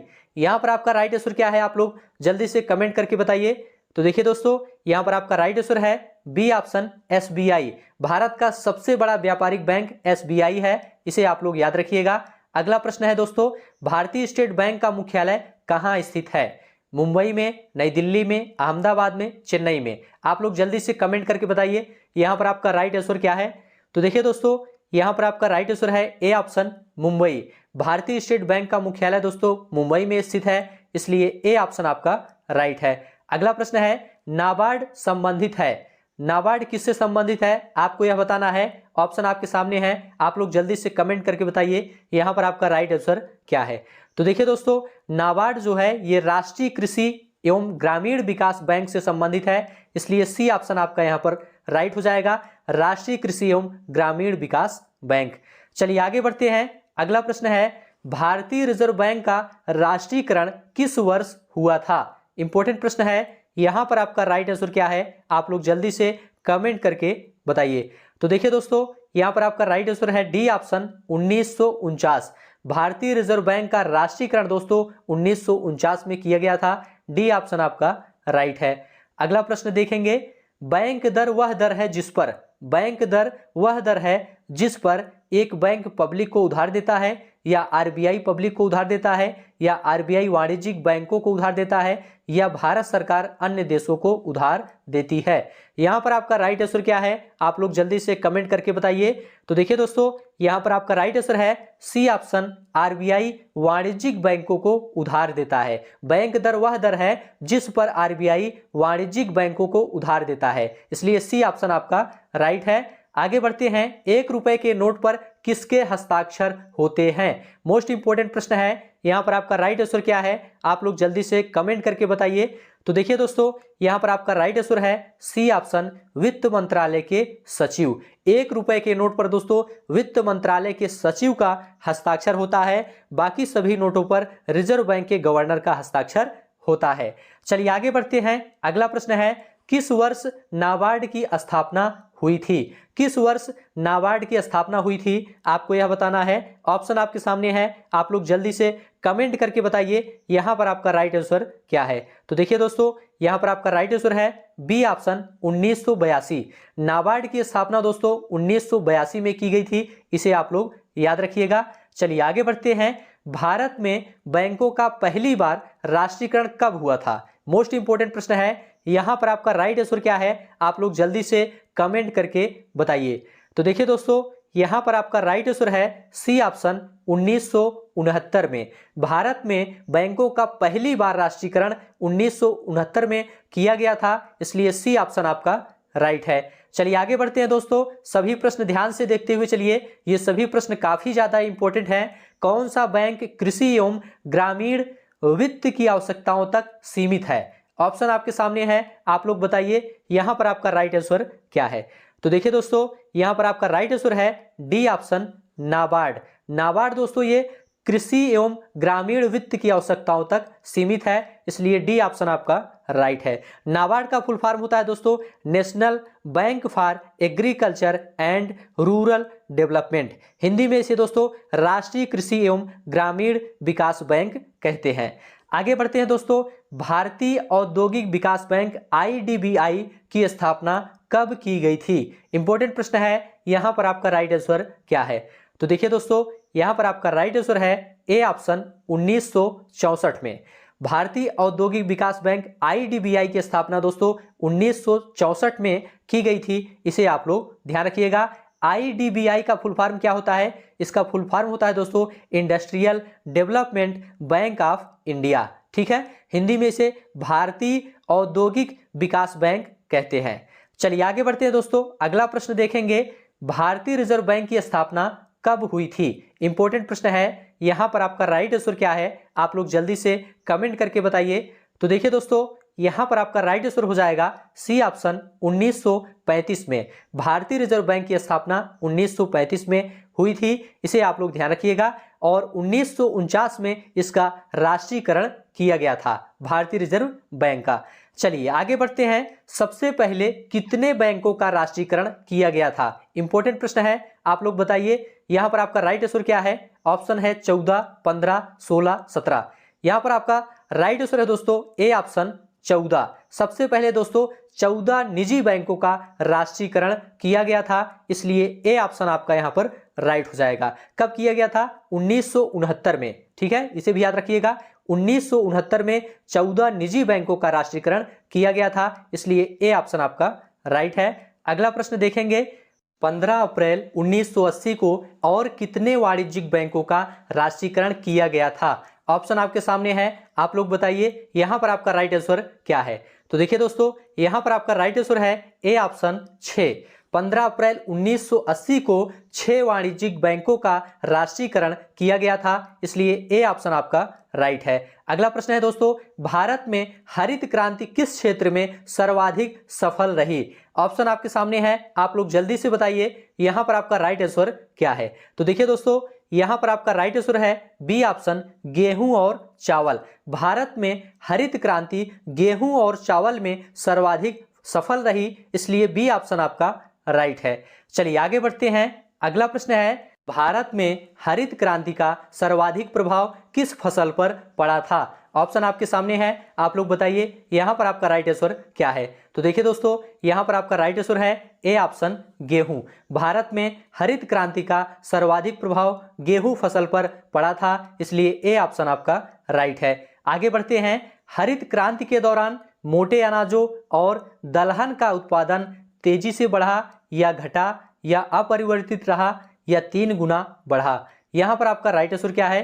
तो देखिए दोस्तों, हरित क्रांति के दौरान मोटे अनाजों और दलहन का उत्पादन घटा था, इसलिए बी ऑप्शन आपका राइट है। चलिए आगे बढ़ते हैं। अगला प्रश्न है, भारतीय कृषि के क्षेत्र में अधिक उपज वाली किस्मों का कार्यक्रम कब शुरू किया गया था? ऑप्शन आपके सामने है, आप लोग जल्दी से बताइए यहां पर आपका राइट आंसर क्या है। तो देखिए दोस्तों, यहां पर आपका राइट आंसर है सी ऑप्शन, 1966 में भारतीय कृषि के क्षेत्र में अधिक उपज वाली किस्मों का कार्यक्रम 1966 में शुरू किया गया था, इसलिए सी ऑप्शन आपका राइट है। चलिए आगे बढ़ते हैं। अगला प्रश्न है, भारत में हरित क्रांति के जनक कौन थे? ऑप्शन आपके सामने है, आप लोग बताइए यहां पर आपका राइट आंसर क्या है। तो देखिए दोस्तों, यहां पर आपका राइट आंसर है C option, M S Swaminathan. Bharat में हरित क्रांति के जनक एम एस स्वामीनाथन थे, इसलिए सी ऑप्शन आपका राइट है। चलिए आगे बढ़ते हैं। सभी प्रश्न ध्यान से देखिए, ये सभी प्रश्न काफी ज्यादा इंपॉर्टेंट हैं। विश्व में हरित क्रांति के जनक माने जाते हैं। ऑप्शन आपके सामने है, आप लोग बताइए यहां पर आपका राइट आंसर क्या है। तो देखिए दोस्तों, यहां पर आपका राइट आंसर है ए ऑप्शन, नॉर्मन बोरलाग। विश्व में हरित क्रांति के जनक नॉर्मन बोरलाग हैं, इसलिए ए ऑप्शन आपका राइट है। आगे बढ़ते हैं। भारत में हरित क्रांति की शुरुआत कब हुई? ऑप्शन आपके सामने है, आप लोग बताइए यहां पर आपका राइट आंसर क्या है। तो देखिए दोस्तों, यहां पर आपका राइट आंसर है सी ऑप्शन, 1966-67। भारत में हरित क्रांति की शुरुआत 1966-67 में हुई थी, इसलिए सी ऑप्शन आपका राइट है। आगे बढ़ते हैं। ऑपरेशन फ्लड कार्यक्रम का प्रारंभ कब हुआ था? इंपॉर्टेंट प्रश्न है, यहां पर आपका राइट आंसर क्या है। तो देखिए दोस्तों, यहां पर आपका राइट आंसर है बी ऑप्शन, 1970। ऑपरेशन फ्लड कार्यक्रम दोस्तों 1970 में प्रारंभ किया गया था, इसलिए बी ऑप्शन आपका राइट है। ऑपरेशन फ्लड का संबंध दोस्तों दुग्ध उत्पादन से है, इसे आप लोग ध्यान रखिएगा। ऑपरेशन फ्लड को श्वेत क्रांति भी कहा जाता है। यहां पर आपका बी ऑप्शन राइट है। आगे बढ़ते हैं। भारत में श्वेत क्रांति के जनक माने जाते हैं। ऑप्शन आपके सामने है, आप लोग बताइए यहां पर आपका राइट आंसर क्या है। मोस्ट इंपॉर्टेंट प्रश्न है।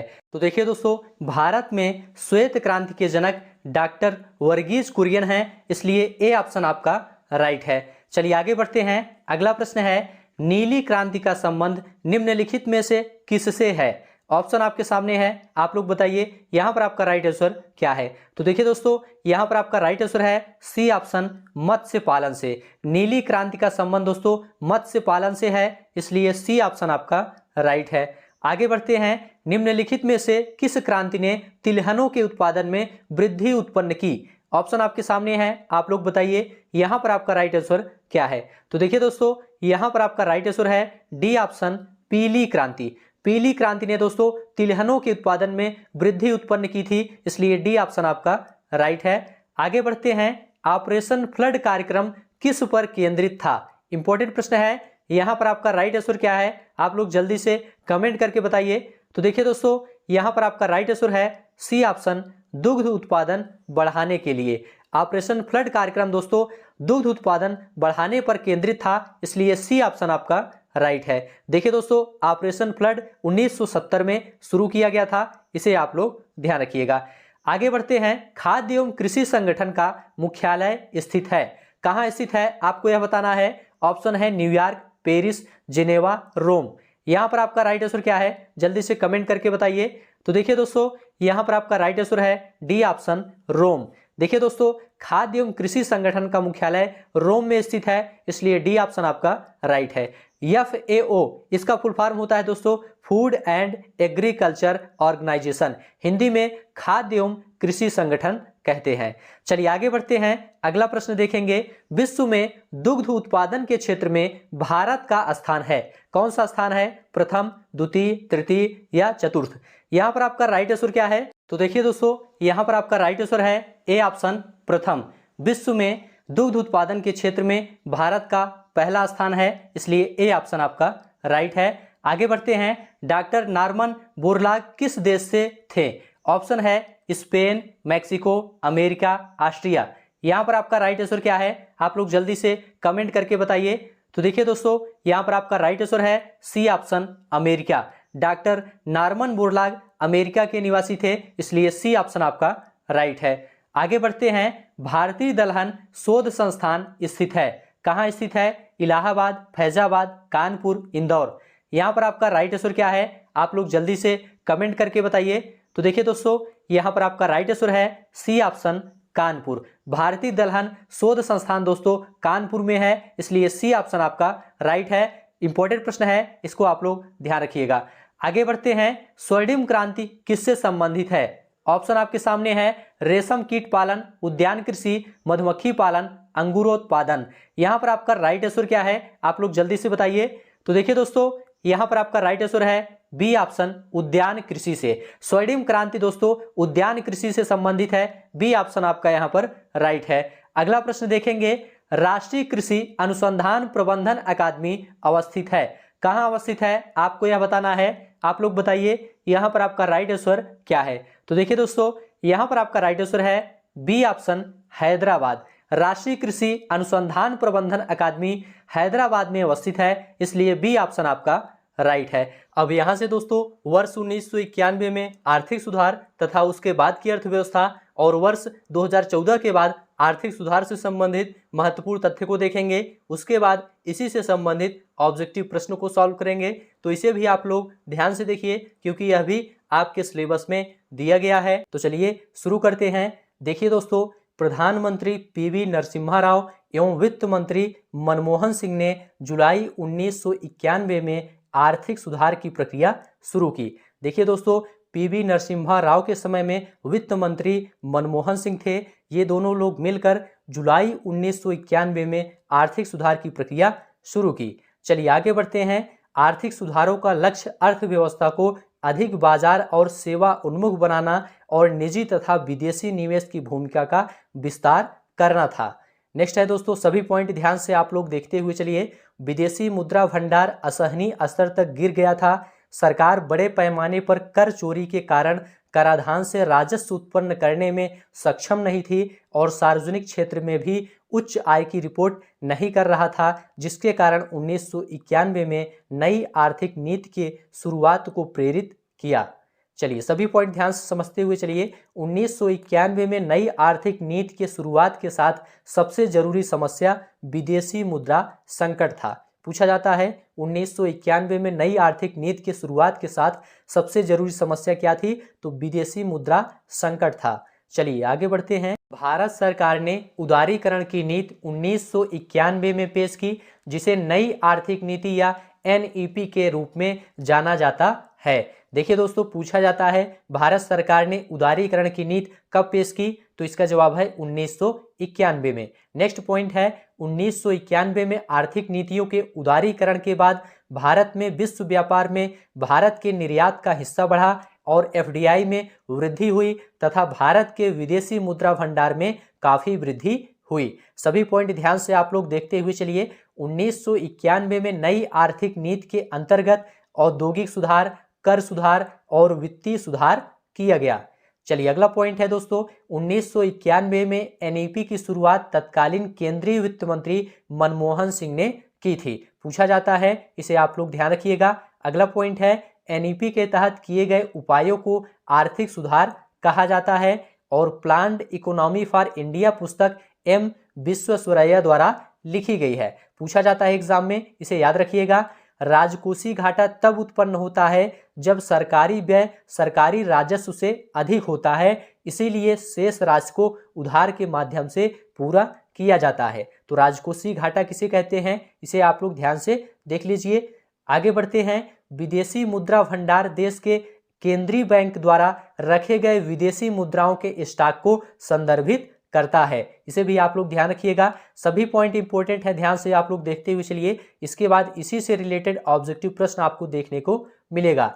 आर्थिक संकट के दौरान कोई भी देश या वित्तीय ऋणदाता भारत को उधार देने को तैयार नहीं था, इसलिए भारत ने पुनर्निर्माण और विकास के लिए अंतर्राष्ट्रीय बैंक IBRD से संपर्क किया, जिसे विश्व बैंक और अंतर्राष्ट्रीय मुद्रा कोष के रूप में जाना जाता है, और संकट के प्रबंधन के लिए ऋण के रूप में 7 बिलियन ऋण प्राप्त किया। सभी पॉइंट ध्यान से देखते हुए चलिए। PSU का मतलब सार्वजनिक क्षेत्र का उपक्रम है। इन्हें सार्वजनिक क्षेत्र के उद्यम के रूप में जाना जाता है, इसे ध्यान रखिएगा। यह भारत में राज्य के स्वामित्व वाले उद्यमों को दिया गया नाम है। नेक्स्ट है, भारतीय अर्थव्यवस्था को उदार बनाने के लिए औद्योगिक लाइसेंसिंग को समाप्त कर दिया गया और सार्वजनिक क्षेत्र के लिए आरक्षित कई उद्यमों को अनारक्षित किया गया और आयात किया गया। नेक्स्ट पॉइंट है, आत्मनिर्भरता का अर्थ है एक अर्थव्यवस्था पूरी तरह से आयात पर निर्भर नहीं है और घरेलू उत्पादन के माध्यम से अपनी आवश्यकताओं को पूरा करने में सक्षम है। तो आत्मनिर्भरता का अर्थ क्या है? एक अर्थव्यवस्था पूरी तरह से आयात पर निर्भर नहीं है और घरेलू उत्पादन के माध्यम से अपनी आवश्यकताओं को पूरा करने में सक्षम है।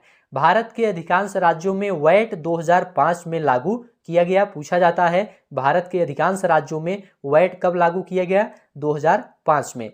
विश्व व्यापार संगठन की स्थापना 1995 में की गई थी और इसका मुख्यालय कहाँ पर है? जिनेवा में स्थित है, इसको याद रखिएगा। नेक्स्ट है, विश्व व्यापार संगठन अंतर्राष्ट्रीय स्तर पर व्यापार के उदारीकरण की निगरानी करता है, इसको याद रखिएगा। और दोस्तों, नवरत्न का विचार सार्वजनिक क्षेत्र के चयनित उद्यम से संबंधित है। 2022 में महारत्न कंपनियों की संख्या 11 है और नवरत्न कंपनियों की संख्या 13 है। इंपॉर्टेंट पॉइंट है, इसको याद रखिएगा। और रोजगार की दृष्टि से उत्तर प्रदेश का सबसे बड़ा उद्योग हथकरघा उद्योग है, इसको भी याद रखिएगा। सेवा कर एक अप्रत्यक्ष कर है, इसे चलैया समिति की संस्तुति पर 1994 से 95 के वित्तीय वर्ष की अवधि में लागू किया गया था। सेवा कर एक अप्रत्यक्ष कर है, इसको याद रखिएगा। चलिए आगे बढ़ते हैं। अगला पॉइंट है, चलैया समिति का संबंध प्रत्यक्ष एवं अप्रत्यक्ष कर प्रणाली में सुधार से है।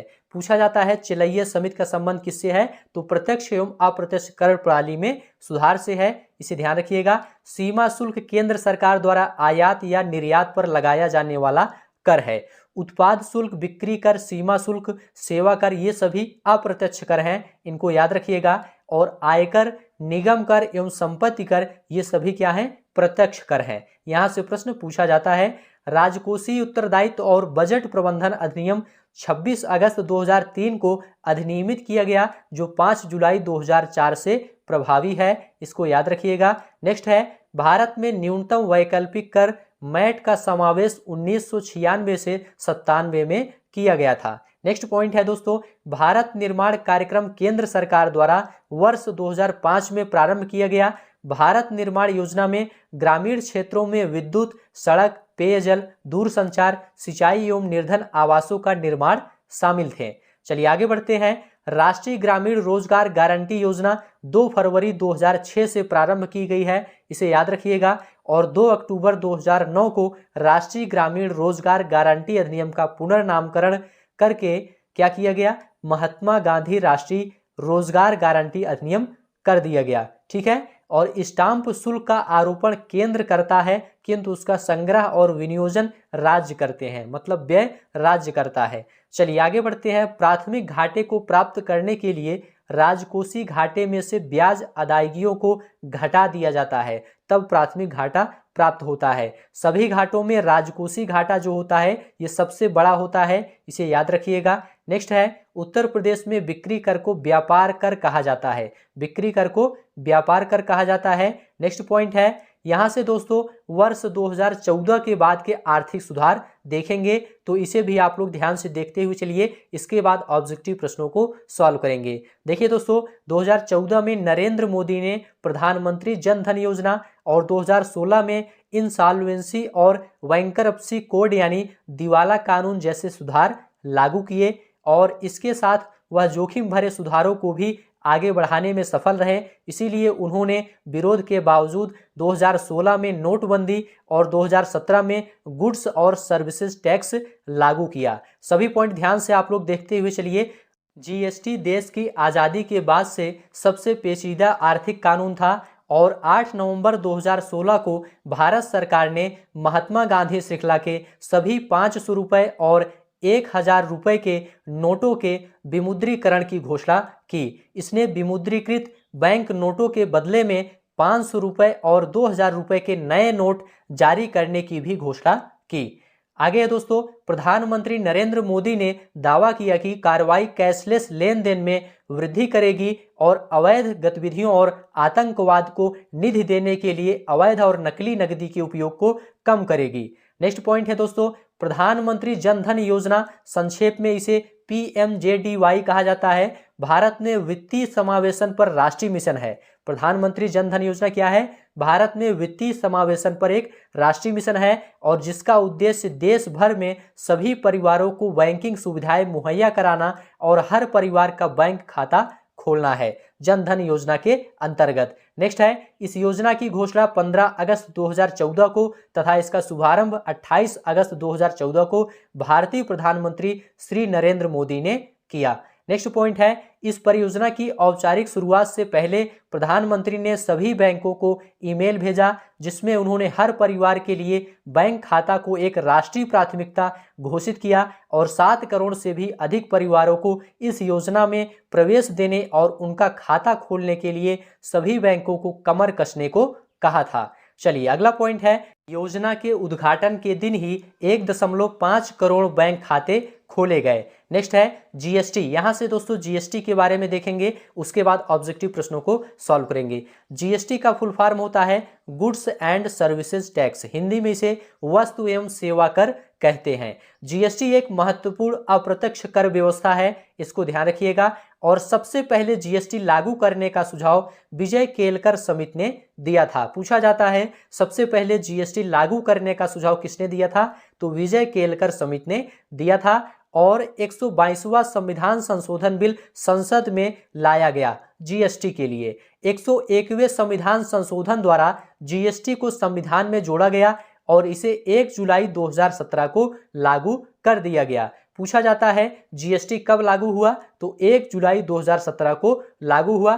किस संविधान संशोधन द्वारा संविधान में जीएसटी को जोड़ा गया? तो 101वें संविधान संशोधन द्वारा जोड़ा गया। अगला है दोस्तों, सबसे पहले जीएसटी बिल को असम राज्य ने पास किया। पूछा जाता है सबसे पहले जीएसटी को कौन से राज्य ने पास किया था? तो असम राज्य ने पास किया था। और जीएसटी के फायदे थोड़ा सा देखते हैं। राजस्व में वृद्धि होगी और टैक्स चोरी करना ना के बराबर होगा तथा जीएसटी चोरी करने वाले को 5 साल की सजा निर्धारित की गई है। जीएसटी की टैक्स स्लैब दोस्तों 4 हैं, 5%, 12%, 18% और 28%। इन्हें याद रखिएगा। शराब, petrol, diesel, natural gas, electricity को जीएसटी से बाहर रखा गया है। वार्षिक टर्नओवर यदि 20 लाख से ज़्यादा है तो जीएसटी रजिस्ट्रेशन और भुगतान करना पड़ेगा और कुछ राज्यों के लिए ये सीमा 10 लाख रखी गई है। नेक्स्ट है, जीएसटी की पंजीयन संख्या में कुल 15 डिजिट होते हैं। पूछा जाता है जीएसटी की पंजीयन संख्या में कितने डिजिट होते हैं? तो 15 डिजिट होते हैं। जीएसटी लागू करने वाला विश्व का पहला देश फ्रांस है, इसको याद रखिएगा। और जीएसटी लागू करने वाला अंतिम राज्य कौन सा है? जम्मू कश्मीर राज्य है। और जीएसटी के अंतर्गत दोस्तों 17 अप्रत्यक्ष कर और 23 अधिभार को शामिल किया गया है। सभी पॉइंट ध्यान से आप लोग देखते हुए चलिए, इसी से रिलेटेड प्रश्न आगे आपको देखने को मिलेगा। जीएसटी परिषद देखते हैं। संविधान में जीएसटी परिषद को एक नए अनुच्छेद 279A में रखा गया है। पूछा जाता है जीएसटी परिषद को किस अनुच्छेद में रखा गया है? तो अनुच्छेद 279A में रखा गया है। इसी में इसके गठन का प्रावधान किया गया है। 12 सितंबर 2016 को इसकी स्थापना की गई थी, इसे आप लोग याद रखिएगा। जीएसटी परिषद में कुल 33 सदस्य होंगे और भारत का वित्त मंत्री इसका चेयरमैन होगा।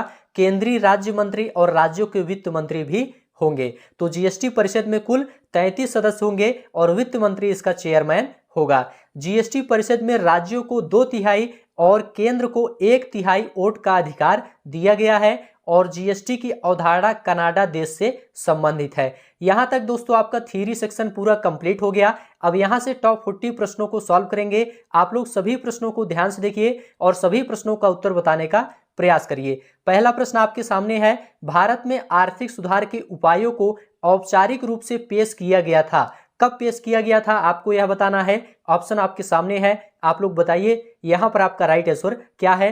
तो देखिए दोस्तों, यहां पर आपका राइट आंसर है ए ऑप्शन, जुलाई 1991 में भारत में आर्थिक सुधार के उपायों को औपचारिक रूप से जुलाई 1991 में पेश किया गया था। ए ऑप्शन आपका राइट है। अगला प्रश्न है, 1991 में नई आर्थिक नीति के शुरुआत के साथ सबसे जरूरी समस्या क्या थी। ऑप्शन आपके सामने है, यहां पर आपका राइट आंसर क्या है आप लोग जल्दी से बताइए। तो देखिए दोस्तों, यहां पर आपका राइट आंसर है सी ऑप्शन, विदेशी मुद्रा संकट। 1991 में नई आर्थिक नीति के शुरुआत के साथ सबसे जरूरी समस्या विदेशी मुद्रा संकट थी, इसलिए सी ऑप्शन आपका राइट है। अगला प्रश्न देखेंगे, सभी प्रश्न ध्यान से देखते हुए चलिए। भारत सरकार ने उदारीकरण की नीति कब पेश की, जिसे नई आर्थिक नीति के रूप में भी जाना जाता है। यहां पर आपका राइट आंसर क्या है। तो देखिए दोस्तों, यहां पर आपका राइट आंसर है डी ऑप्शन, 1991 में भारत सरकार ने उदारीकरण की नीति 1991 में पेश की थी। डी ऑप्शन आपका राइट है। अगला प्रश्न है दोस्तों, 1991 में आर्थिक नीतियों के उदारीकरण के बाद भारत में निम्नलिखित में से क्या हुआ है। ऑप्शन आपके सामने है, आप लोग बताइए यहां पर आपका राइट आंसर क्या है। तो देखिए दोस्तों, यहां पर आपका राइट आंसर है ये सभी। यहां पर दोस्तों ये सभी आपका राइट हो जाएगा। क्या हुआ था, विश्व व्यापार में भारत के निर्यात का हिस्सा बढ़ा था और एफडीआई में वृद्धि हुई थी और भारत के विदेशी मुद्रा भंडार में भारी वृद्धि हुई थी। तो डी ऑप्शन आपका यहां पर राइट हो जाएगा। अगला प्रश्न है दोस्तों, 1991 में नई आर्थिक नीति किसके द्वारा शुरू किया गया था। ऑप्शन आपके सामने है, यहां पर आपका राइट आंसर क्या है। तो देखिए दोस्तों, यहां पर आपका राइट आंसर है डी ऑप्शन, वित्त मंत्री। देखिए दोस्तों, 1991 में एनईपी की शुरुआत तत्कालीन केंद्रीय वित्त मंत्री डॉक्टर मनमोहन सिंह ने की थी। डी ऑप्शन आपका यहां पर राइट हो जाएगा। अगला प्रश्न है, एनईपी के तहत किए गए उपायों को क्या कहा जाता है। ऑप्शन आपके सामने है, यहां पर आपका राइट आंसर क्या है। तो देखिए दोस्तों, यहां पर आपका राइट आंसर है डी ऑप्शन, आर्थिक सुधार। एनईपी के तहत किए गए उपायों को आर्थिक सुधार कहा जाता है। डी ऑप्शन आपका राइट है। अगला प्रश्न है, प्लान्ड इकोनॉमी फॉर इंडिया पुस्तक किसने लिखी है। मोस्ट इंपोर्टेंट प्रश्न है। यहां पर आपका राइट आंसर क्या है। तो देखिए दोस्तों, यहां पर आपका राइट आंसर है A option, M Visvesvaraya. Planned economy for India पुस्तक एम विश्वेश्वरैया ने लिखी थी, इसलिए ए ऑप्शन आपका राइट है। अगला प्रश्न है, भारत में निम्नलिखित में से किसके बीच पहली पीढ़ी के सुधार लागू किए गए। ऑप्शन आपके सामने है, यहां पर आपका राइट आंसर क्या है। तो देखिए दोस्तों, यहां पर आपका राइट आंसर है सी ऑप्शन, 1991 से 2000। भारत में 1991 से 2000 के बीच पहली पीढ़ी के सुधार लागू किए गए थे। सी ऑप्शन आपका राइट है। अगला प्रश्न है दोस्तों, विदेशी मुद्रा भंडार का मतलब क्या है। ऑप्शन आपके सामने है, यहां पर आपका राइट आंसर क्या है। तो देखिए दोस्तों, यहां पर आपका राइट आंसर है बी ऑप्शन, अन्य देशों की मुद्राओं का भंडार। विदेशी मुद्रा भंडार का मतलब है अन्य देशों की मुद्राओं का भंडार। बी ऑप्शन आपका राइट है। अगला प्रश्न है, सभी प्रश्न ध्यान से देखते हुए चलिए। आर्थिक संकट के दौरान विश्व बैंक और आईएमएफ ने भारत को कितना ऋण प्रदान किया था। ऑप्शन आपके सामने है, यहां पर आपका राइट आंसर क्या है। तो देखिए दोस्तों, यहां पर आपका राइट आंसर है ए ऑप्शन, 7 अरब। आर्थिक संकट के दौरान विश्व बैंक और आईएमएफ ने भारत को 7 अरब ऋण प्रदान किया था। ए ऑप्शन आपका राइट है। अगला प्रश्न देखेंगे, पीएसयू क्या है। पीएसयू क्या है, आप लोग जल्दी से बताइए। यहां पर आपका राइट आंसर क्या है। तो देखिए दोस्तों, यहां पर आपका राइट आंसर है सी ऑप्शन, सार्वजनिक क्षेत्र का उपक्रम। पीएसयू क्या है, सार्वजनिक क्षेत्र का उपक्रम है। सी ऑप्शन आपका राइट है। अगला प्रश्न देखेंगे, आत्मनिर्भरता का अर्थ है। आत्मनिर्भरता का अर्थ क्या है, आपको यह बताना है। आप लोग बताइए, यहां पर आपका राइट आंसर क्या है। तो देखिए दोस्तों, यहाँ पर आपका राइट आंसर है सी ऑप्शन, आयात पर निर्भरता कम करना। आत्मनिर्भरता का मतलब होता है आयात पर निर्भरता कम करना। सी ऑप्शन आपका राइट है। अगला प्रश्न देखेंगे, भारत के अधिकांश राज्यों में वैट कब लागू किया गया था? ऑप्शन आपके सामने है, आप लोग बताइए यहाँ पर आपका राइट आंसर क्या है। तो देखिए दोस्तों, यहाँ पर आपका राइट आंसर है सी ऑप्शन 2005। भारत के अधिकांश राज्यों में 2005 में वैट लागू किया गया था। सी ऑप्शन आपका राइट है। अगला प्रश्न है, विश्व व्यापार संगठन की स्थापना कब हुई थी? ऑप्शन आपके सामने है, आप लोग बताइए यहाँ पर आपका राइट आंसर क्या है। तो देखिए दोस्तों, यहाँ पर आपका राइट आंसर है डी ऑप्शन 1995। विश्व व्यापार संगठन की स्थापना 1995 में हुई थी और इसका मुख्यालय जिनेवा में स्थित है। इसे भी आप लोग ध्यान रखिएगा। आगे बढ़ते हैं, फरवरी 2022 तक महारत्न कंपनियों की संख्या कितनी है? ऑप्शन आपके सामने है, आप लोग बताइए यहाँ पर आपका राइट आंसर क्या है। तो देखिए दोस्तों, यहाँ पर आपका राइट आंसर है ए ऑप्शन 11। फरवरी 2022 तक महारत्न कंपनियों की संख्या 11 है। ए ऑप्शन आपका राइट है। अगला प्रश्न है, निम्न में से कौन सा अप्रत्यक्ष कर है? ऑप्शन आपके सामने है, आप लोग जल्दी से बताइए यहाँ पर आपका राइट आंसर क्या है। तो देखिए दोस्तों, यहाँ पर आपका राइट आंसर है ए ऑप्शन सेवा कर। सेवा कर दोस्तों एक अप्रत्यक्ष कर है, इसे ध्यान रखिएगा। ए ऑप्शन आपका राइट है। आयकर, निगम कर और संपत्ति कर, ये दोस्तों प्रत्यक्ष कर है, इसे भी आप लोग ध्यान रखिएगा। अगला प्रश्न है, भारत निर्माण कार्यक्रम केंद्र सरकार द्वारा कब प्रारंभ किया गया था? ऑप्शन आपके सामने है, आप लोग बताइए यहाँ पर आपका राइट आंसर क्या है। तो देखिए दोस्तों, यहाँ पर आपका राइट आंसर है ए ऑप्शन 2005। भारत निर्माण कार्यक्रम केंद्र सरकार द्वारा 2005 में प्रारंभ किया गया था। ए ऑप्शन आपका राइट है। अगला प्रश्न देखेंगे, राष्ट्रीय ग्रामीण रोजगार गारंटी योजना कब प्रारंभ की गई थी? ऑप्शन आपके सामने है, आप लोग बताइए यहाँ पर आपका राइट आंसर क्या है। तो देखिए दोस्तों, यहाँ पर आपका राइट आंसर है डी ऑप्शन 2006। राष्ट्रीय ग्रामीण रोजगार गारंटी योजना 2 फरवरी 2006 को प्रारंभ की गई थी। डी ऑप्शन आपका राइट है। अगला प्रश्न देखेंगे, चलैया समिति का संबंध किससे है? मोस्ट इंपोर्टेंट प्रश्न है, यहाँ पर आपका राइट आंसर क्या है। तो देखिए दोस्तों, यहाँ पर आपका राइट आंसर है ए ऑप्शन प्रत्यक्ष एवं अप्रत्यक्ष कर प्रणाली में सुधार। चलैया समिति का संबंध प्रत्यक्ष एवं अप्रत्यक्ष कर प्रणाली में सुधार से है, इसलिए ए ऑप्शन आपका राइट है। अगला प्रश्न देखेंगे, राजकोषीय उत्तरदायित्व और बजट प्रबंधन अधिनियम कब प्रभावी हुआ? ऑप्शन आपके सामने है, आप लोग बताइए यहाँ पर आपका राइट आंसर क्या है। तो देखिए दोस्तों, यहाँ पर आपका राइट आंसर है बी ऑप्शन 2004। राजकोषीय उत्तरदायित्व और बजट प्रबंधन अधिनियम 2004 को प्रभावी हुआ था। बी ऑप्शन आपका राइट है। अगला प्रश्न है, भारत में नवीनतम विमुद्रीकरण कार्यक्रम कब हुआ था? ऑप्शन आपके सामने है, यहाँ पर आपका राइट आंसर क्या है। तो देखिए दोस्तों, यहाँ पर आपका राइट आंसर है डी ऑप्शन 2016। भारत में नवीनतम विमुद्रीकरण 2016 में हुआ था, इसलिए डी ऑप्शन आपका राइट है। अगला प्रश्न देखेंगे, 2016 के विमुद्रीकरण के दौरान भारत के प्रधानमंत्री कौन थे? ऑप्शन आपके सामने है, यहाँ पर आपका राइट आंसर क्या है। तो देखिए दोस्तों, यहाँ पर आपका राइट आंसर है सी ऑप्शन नरेंद्र मोदी। 2016 के विमुद्रीकरण के दौरान भारत के प्रधानमंत्री नरेंद्र मोदी थे। सी ऑप्शन आपका राइट है। अगला प्रश्न है, 2016 में विमुद्रीकरण के बाद जिन संप्रदायों को प्रचलन से बाहर कर दिया गया था वे थे, कौन थे? ऑप्शन आपके सामने है, आप लोग बताइए यहाँ पर आपका राइट आंसर क्या है। तो देखिए दोस्तों, यहाँ पर आपका राइट आंसर है बी ऑप्शन 500 और 1000। 500 और 1000 रुपए के नोट को बंद कर दिया गया था, इसलिए बी ऑप्शन आपका राइट है। अगला प्रश्न देखेंगे, 2016 में विमुद्रीकरण के बाद पेश किए गए नए मूल्य वर्ग थे, कौन कौन थे? ऑप्शन आपके सामने है, आप लोग बताइए यहाँ पर आपका राइट आंसर क्या है। तो देखिए दोस्तों, यहाँ पर आपका राइट आंसर है सी ऑप्शन 500 और 2000 रुपए के नोट। 2016 में विमुद्रीकरण के बाद पेश किए गए नए मूल्य वर्ग थे 500 रुपए के नोट और 2000 रुपए के नोट। सी ऑप्शन आपका राइट है। अगला प्रश्न है, निम्नलिखित में से कौन सा 2016 में विमुद्रीकरण के उद्देश्यों में से एक था? ऑप्शन आपके सामने है, आप लोग बताइए यहाँ पर आपका राइट आंसर क्या है। तो देखिए दोस्तों, यहाँ पर आपका राइट आंसर है बी ऑप्शन बाजार में काले धन के संचलन को कम करने और रोकने के लिए। यहाँ पर आपका बी ऑप्शन बिल्कुल राइट है। चलिए आगे बढ़ते हैं। अगला प्रश्न है, भारत सरकार द्वारा प्रधानमंत्री जन धन योजना कब शुरू की गई थी? ऑप्शन आपके सामने है, यहाँ पर आपका राइट आंसर क्या है? तो देखिए दोस्तों, यहाँ पर आपका राइट आंसर है बी ऑप्शन 28 अगस्त 2014।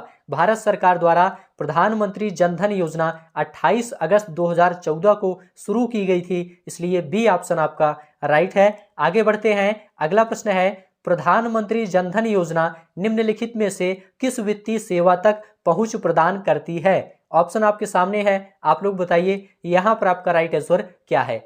तो देखिए दोस्तों, यहाँ पर आपका राइट आंसर है डी ऑप्शन उपरोक्त सभी। देखिए दोस्तों, प्रधानमंत्री जनधन योजना पेंशन, क्रेडिट, बैंकिंग, बचत और जमा खाते, इन सभी वित्तीय सेवा तक पहुंच प्रदान करती है, इसलिए डी ऑप्शन आपका राइट है। अगला प्रश्न है, बैंकिंग सेवाओं से अधिक लोगों को जोड़ने के लिए भारत सरकार द्वारा कौन सी योजना शुरू की गई थी? ऑप्शन आपके सामने है, आप लोग बताइए यहाँ पर आपका राइट आंसर क्या है? तो देखिए दोस्तों, यहाँ पर आपका राइट आंसर है ए ऑप्शन प्रधानमंत्री जनधन योजना। बैंकिंग सेवाओं से अधिक लोगों को जोड़ने के लिए भारत सरकार द्वारा प्रधानमंत्री जनधन योजना शुरू की गई थी। ए ऑप्शन आपका राइट है। आगे बढ़ते हैं, वस्तु और सेवा कर जीएसटी की अवधारणा किस देश से संबंधित है? ऑप्शन आपके सामने है, आप लोग बताइए यहाँ पर आपका राइट आंसर क्या है? देखिए दोस्तों, यहाँ पर आपका राइट आंसर है ए ऑप्शन कनाडा। वस्तु और सेवा कर की अवधारणा कनाडा देश से संबंधित है। ए ऑप्शन आपका राइट है। अगला प्रश्न देखेंगे, जीएसटी के तहत निम्नलिखित में से कौन सी कर दर लागू नहीं होती है? ऑप्शन आपके सामने है, आप लोग बताइए यहाँ पर आपका राइट आंसर क्या है? तो देखिए दोस्तों, यहाँ पर आपका राइट आंसर है डी ऑप्शन 25। ये कर दर दोस्तों लागू नहीं होती है। 4 कर दर हैं, कौन कौन? 5%, 12%, 18% और 28%। यहाँ पर आपका डी ऑप्शन राइट है। अगला प्रश्न है, जीएसटी किस प्रकार का कर है? ऑप्शन आपके सामने है, आप लोग बताइए यहाँ पर आपका राइट आंसर क्या है? तो देखिए दोस्तों, यहाँ पर आपका राइट आंसर है बी ऑप्शन अप्रत्यक्ष कर। जीएसटी एक अप्रत्यक्ष कर है, इसलिए बी ऑप्शन आपका राइट है। अगला प्रश्न देखेंगे, जीएसटी बिल को पारित करने के लिए कौन सा संवैधानिक संशोधन किया गया है? ऑप्शन आपके सामने है, आप लोग जल्दी से बताइए यहाँ पर आपका राइट आंसर क्या है? तो देखिए दोस्तों, यहाँ पर आपका राइट आंसर है ए ऑप्शन 101वां संवैधानिक संशोधन किया गया है जीएसटी बिल को पारित करने के लिए। ए ऑप्शन आपका राइट है। आगे बढ़ते हैं, जीएसटी बिल के अंतर्गत निम्नलिखित में से कौन सी वस्तु शामिल नहीं है? ऑप्शन आपके सामने है, आप लोग बताइए यहाँ पर आपका राइट आंसर क्या है? तो देखिए दोस्तों, यहाँ पर आपका राइट आंसर है डी ऑप्शन उपरोक्त सभी। ये सभी दोस्तों जीएसटी बिल के अंतर्गत शामिल नहीं है, इसलिए डी ऑप्शन आपका राइट है। चलिए आगे बढ़ते हैं, सभी प्रश्न ध्यान से देखते हुए चलिए और सभी प्रश्नों का उत्तर बताने का प्रयास करिए। भारत में जीएसटी कब लागू किया गया? ऑप्शन आपके सामने है, आप लोग बताइए यहाँ पर आपका राइट आंसर क्या है? तो देखिए दोस्तों, यहाँ पर आपका राइट आंसर है ए ऑप्शन 1 जुलाई 2017। भारत में जीएसटी 1 जुलाई 2017 को लागू किया गया था। ए ऑप्शन आपका राइट है। आगे बढ़ते हैं, विश्व में सर्वप्रथम जीएसटी किस देश ने लागू किया था? ऑप्शन आपके सामने है, आप लोग बताइए यहाँ पर आपका राइट आंसर क्या है? तो देखिए दोस्तों, यहाँ पर आपका राइट आंसर है ए ऑप्शन फ्रांस। विश्व में सबसे पहले जीएसटी फ्रांस देश ने लागू किया था। ए ऑप्शन आपका राइट है। चलिए आगे बढ़ते हैं, जीएसटी पास करने वाला भारत का पहला राज्य कौन सा है? ऑप्शन आपके सामने है, आप लोग बताइए यहाँ पर आपका राइट आंसर क्या है? तो देखिए दोस्तों, जीएसटी पास करने वाला भारत का पहला राज्य असम है, इसलिए सी ऑप्शन आपका राइट है। चलिए आगे बढ़ते हैं, जीएसटी लागू करने वाला भारत का अंतिम राज्य कौन है? इंपॉर्टेंट प्रश्न है, यहाँ पर आपका राइट आंसर क्या है? तो देखिए दोस्तों, यहाँ पर आपका राइट आंसर है D option Jammu Kashmir. GST लागू करने वाला भारत का अंतिम राज्य जम्मू कश्मीर है। डी ऑप्शन आपका राइट है। अगला प्रश्न है, जीएसटी पंजीकरण में कुल कितने डिजिट हैं? ऑप्शन आपके सामने है, आप लोग बताइए यहाँ पर आपका राइट आंसर क्या है? तो देखिए दोस्तों, यहाँ पर आपका राइट आंसर है सी ऑप्शन 15। जीएसटी पंजीकरण में कुल 15 डिजिट होते हैं। सी ऑप्शन आपका राइट है। चलिए आगे बढ़ते हैं, जीएसटी परिषद को संविधान के किस अनुच्छेद में रखा गया है? ऑप्शन आपके सामने है, आप लोग बताइए यहाँ पर आपका राइट आंसर क्या है? तो देखिए दोस्तों, यहाँ पर आपका राइट आंसर है ए ऑप्शन अनुच्छेद 279 ए। जीएसटी परिषद को संविधान के अनुच्छेद 279 ए में रखा गया है। ए ऑप्शन आपका राइट है। मोस्ट इंपॉर्टेंट प्रश्न है, इसको ध्यान रखिएगा। जीएसटी परिषद के अध्यक्ष कौन होते हैं? ऑप्शन आपके सामने है, आप लोग बताइए यहां पर आपका राइट आंसर क्या है। तो देखिए दोस्तों, यहां पर आपका राइट आंसर है सी ऑप्शन, वित्त मंत्री। जीएसटी परिषद के अध्यक्ष वित्त मंत्री होते हैं, सी ऑप्शन आपका राइट है। तो इस प्रकार से दोस्तों भारतीय अर्थव्यवस्था यहां पर कंप्लीट होता है। इस क्लास से दोस्तों एग्जाम में प्रश्न देखने को जरूर मिलेगा। आशा है यह क्लास आपको अच्छा लगा है तो चैनल को सब्सक्राइब करिए, दोस्तों में शेयर करिए और कमेंट में लिखकर जरूर बताइए। इस क्लास को यहीं पर समाप्त करते हैं। अब आपको नेक्स्ट क्लास मिलेंगे किसी नए टॉपिक के साथ। तब तक के लिए आप सभी का बहुत बहुत धन्यवाद।